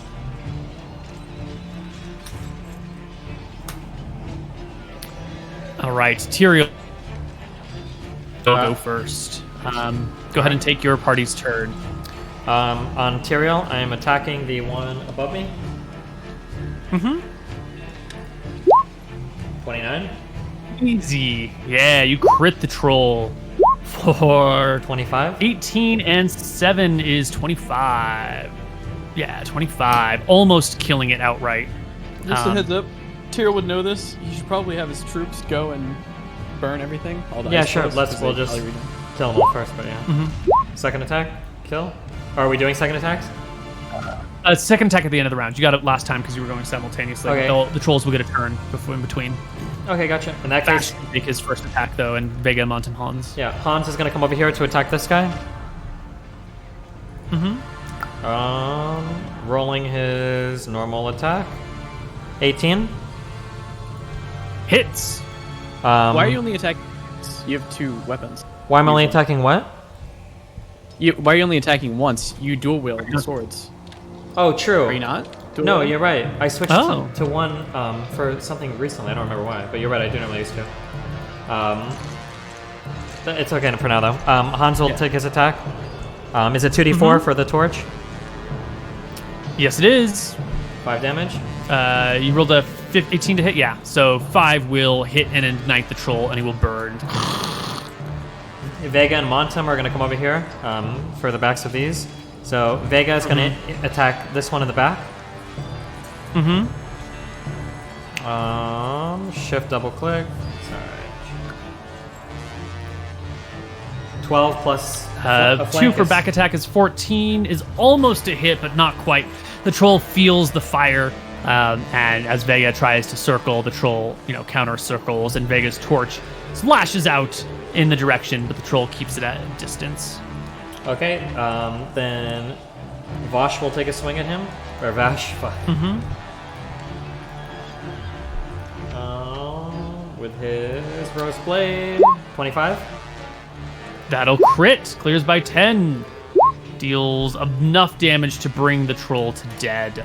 On the bottom side of the map. Wait, Montum, I think, over goes. where One more Anton- attack. Oh. Sure. Miss. 10, Okay. miss. Okay. Yeah. Over near Anton's men. The one troll fighting Jack is fucking done. It'll disengage and retreat, which you will recognize as unusual behavior for a troll. The one fighting Brain Gang will make an attack, and the one on Anton will also continue to stay and fight. 2 attacks against Brain Gang, 21 and 16, and 2 attacks against Anton. All of these are misses. No, the 21 is a hit. hits on Brain Gang. Yeah. He'll scratch him for 2 points of damage. The drivers, in the meantime, are trying to keep the dogs calm and comfortable and pulling them out of the situation and away from the trolls. These dogs in the middle near Nick are kind of stuck and they can't go anywhere. The ones up here near Tyrael can get the hell out of the situation. Those were all the trolls. It is Imric's turn. Can the Frost Ranger go first and try and kill the one on Teresa?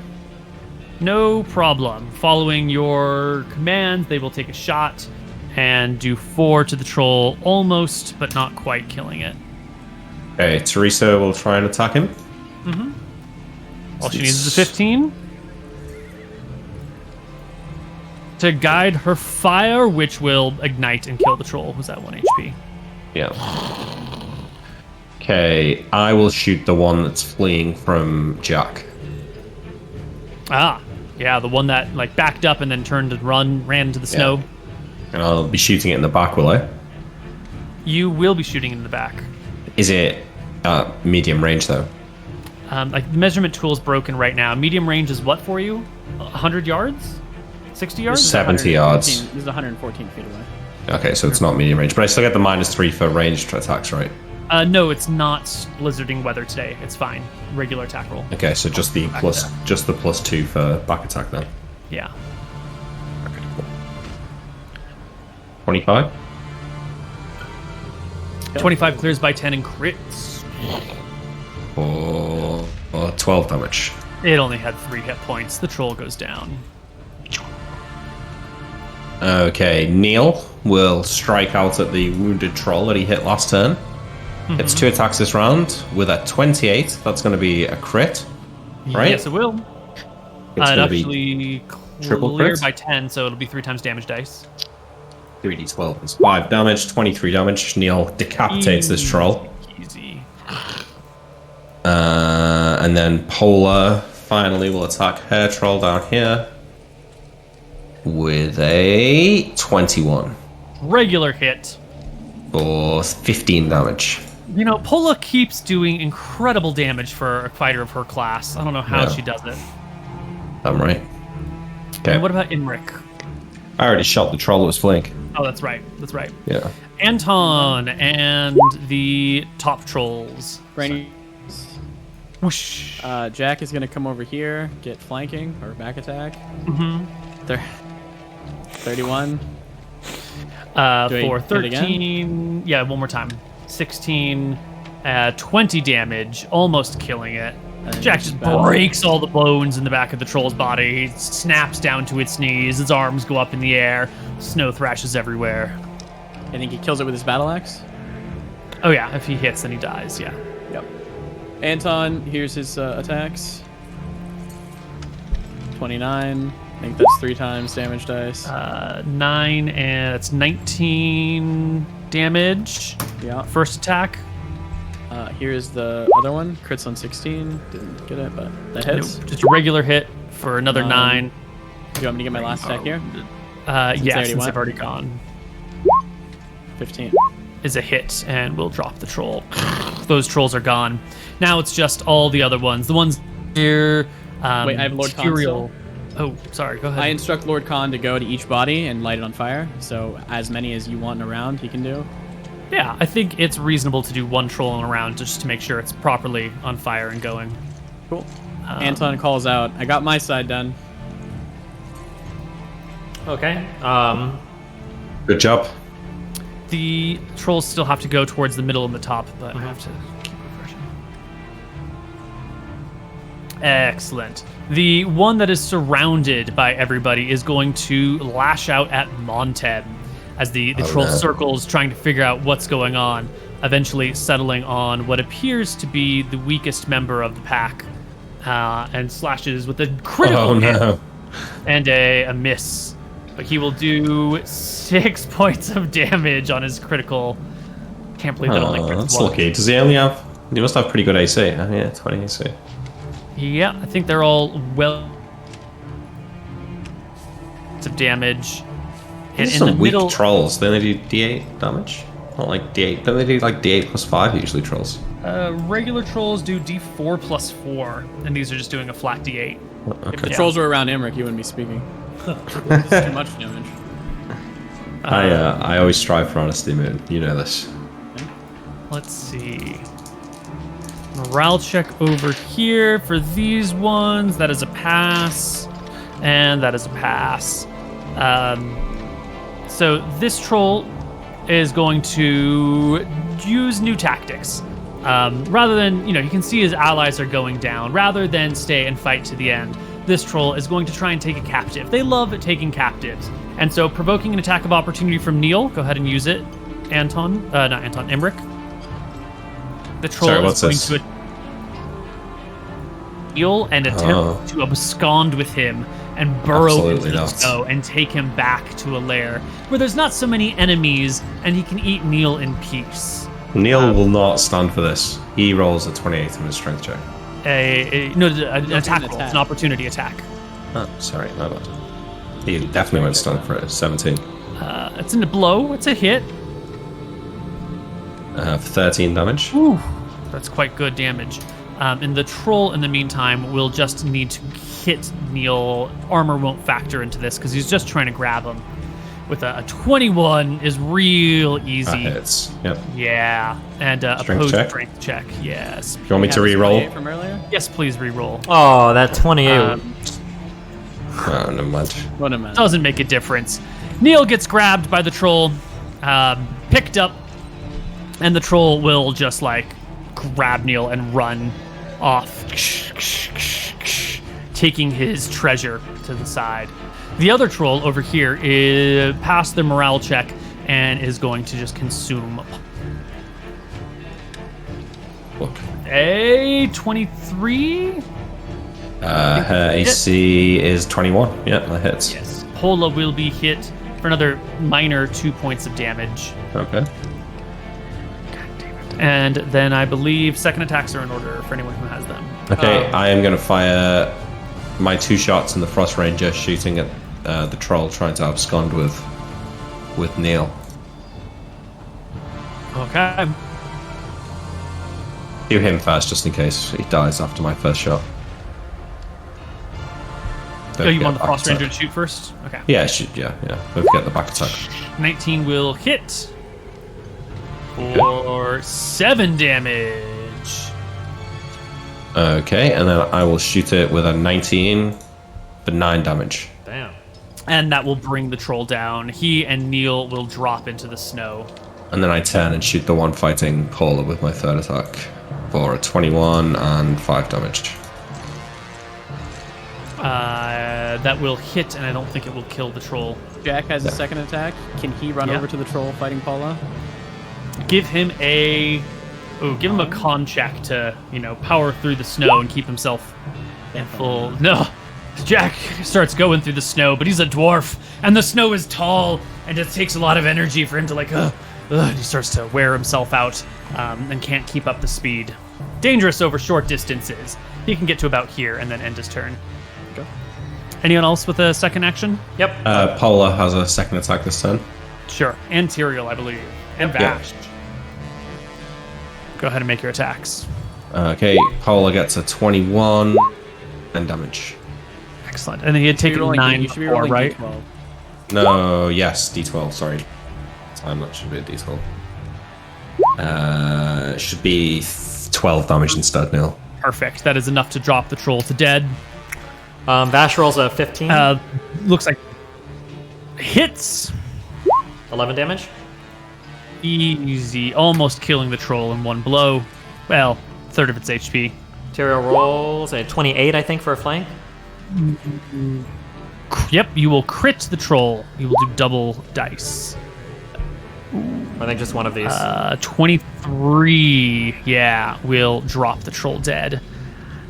And after a few moments of peace and everyone scurrying to look in all directions, you can see that the troll threat is neutralized. We burn everybody. Yeah, we burn them all. They quickly incinerate. An interesting thing to note as you go from troll to troll is that none of them seem to be regenerating in the process. You still burn them, I take it. Yeah. But you notice that none of their flesh is knitting over anywhere. Either capable of regenerating or there are conditions upon their regeneration which are not being met here. Something is wrong with the trolls.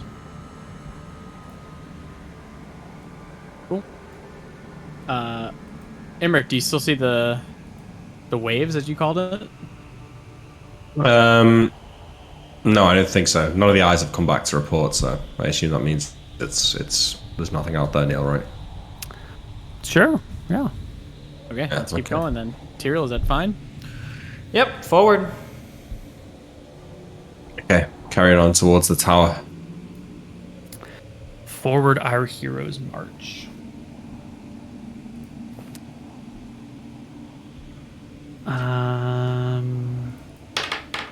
Anton is going to pass. Sorry, I'm trying to find which one. He's gonna pass a 2d4 plus 2 to Jack. And A you can tell 2d4 me when plus this 2 goes healing off or potion? not. Yeah. It's for 6. I don't know when you want it. Yeah, let's see. The healing potion works just fine. Jack can go ahead and regain 6 HP. No problem.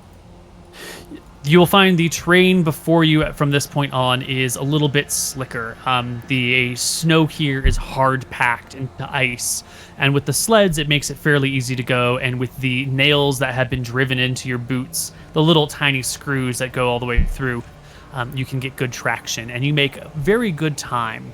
By the time the sun is going down, the full view, you can see it rests on a small hill, maybe 60 feet across, that rises maybe a total of 10 feet up off the ground. The tower itself is 30 feet in diameter. Not attached to a keep. Not attached to a keep, just sitting on top of the hill, rising to look up and out over everything. The tower windows have bars across them all the way up and down, and thick panes of glass on the other side. The front door of the tower has an actual solid door still remaining, although it doesn't look to be made out of wood. It looks to be made out of some sort of metal, some sort of reinforced steel or brass. It's got like a brassy color, so it can't be steel, but a bronze, a brass, a copper, some sort of alloy here with a lock in it. The door with your spyglass, you can see that the locking mechanism on the door in a row, side by side by side. It would take 3 keys turned in tandem at the same time to open this door. What about 3 lockpickers locking at the same time, or lockpicking at the same time? That would also work. Or 1 lockpicker who can get it into position and have someone hold that thing and then move on to the next one and move on to the next one. Yeah, can we try Yes. it? I should have between me, Montem, Hans. We should be able to try it. Absolutely. Why don't you make 3 lockpicking attempts, and then if you fail, then the others can try and pick up your slack. If I fail, Yeah. Please So we don't get to fail. the tower without incident. Nice roll, Steve. Well, you missed the first one. and You Nick can pick up your slack. Just do the others. rolling the Did do dice. the other 2. Yeah, Yeah, hold do on. the It's, other it's rolling. It's rolling. Okay. Gotcha. That's All right. okay. So you can do the second and the looking for you. So why don't you have one of your other rogues try to pick the first lock? Okay. I don't know if did you fill out like all of their thief I abilities? did. I filled out all of their thief's abilities. Wow. Okay. Well, Montem You'll steps see up. that some of them are skilled in different ways. Yeah. It takes some time, but between the 3 rogues here, you can unlock the door. And with a heavy groan and the breaking of the ice that has encased this door, the strength of Jack helps swing it open. And it...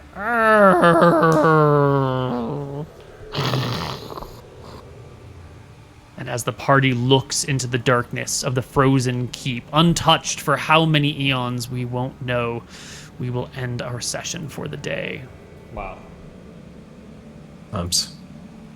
We're ending early before a 2 to 3 week break. Feels Are bad. we? Wait. Oh yeah. Are we coming back next time at the same time, or what are we doing?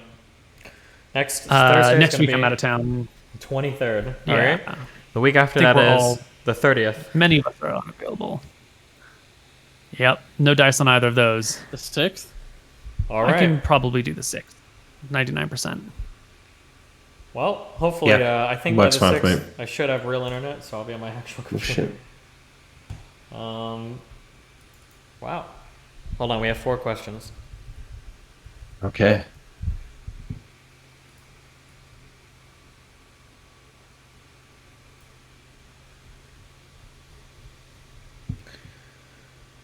All right, this guy says, I don't know which question he asked, but he said, sorry for asking a bitch question last time. A few sessions ago, Destiny was embarrassed telling his cool... Wait, what is this? Hold on, 1 second. Is he schizo posting? I don't understand this question. Okay, this might be a schizo post. Sorry for asking a bitch question last time. A few sessions ago, Destiny was embarrassed telling his cool new racism fans that he played D&D, and koibu made a joke about them being in a dungeon surrounded by 4 dragons. Was that already planned for, or did that offhand joke inspire the encounter? I Who don't. are your cool new racism friends? What? Wait, did you make a I joke don't- about 4 dragons surrounding us a long time ago? I don't remember. If I did, it was coincidental. I have no recollection of any joke about 4 dragons. Okay. Next. Next one. The death or disfigurement of which followers would the brothers feel the most distraught about, or do they not really care about them outside of their working relationships? Definitely the disfigurement of Polar. And True. Anton would miss Jack. Jack is one of the most skilled fighters he's ever seen, so he would be quite saddened. Losing Paula Um, would just be a national disaster. I don't know if the Queen will let us back. We might need to get another wish roll to bring her back. Yeah. As a counter, though, if the Frost Ranger were to be accidentally killed by a secret troll like 10 minutes outside of the city as we were about to leave, that would be. Be quite. As long as it wasn't our fault. As long as it wasn't our fault. I'm not saying we should kill him, but if he were to die of natural causes at that point, that would be. This Frost Great. Ranger is 7th level, correct, Koibu? The Frost Ranger is. I thought we were getting 7th level, so he had 2 attacks, but I don't. He's 3rd level and he's got a +1 bow. All right, what more do you want? 5th level. He's 5th level with a +1 bow and a +2 arming sword, +1 chainmail, +1 cloak of protection, +1 ring of protection. Okay. I would say for real pretty though, good. I would miss Vega, of course. Did Vega work with my uncle? Was he that old? Or I don't remember how that connection was first built, or if he's just part of the same crime. They ran in the same circles. They weren't particularly close. Okay. But Well, I've got a huge history with Vega, so I'd feel sad if he died. Yeah. When Tyrael was talking Next. to the Mistrian family about living contentedly after Scoria's defeat, how did that make Anton feel? Can you repeat it? Sorry. When Tyrael was talking to the Mistrian family about living contentedly after Scoria's defeat, how did that make Anton feel? Oh, Anton has plans after that I can't share, so Anton felt just fine with that answer. And which of the brothers would be the best dad?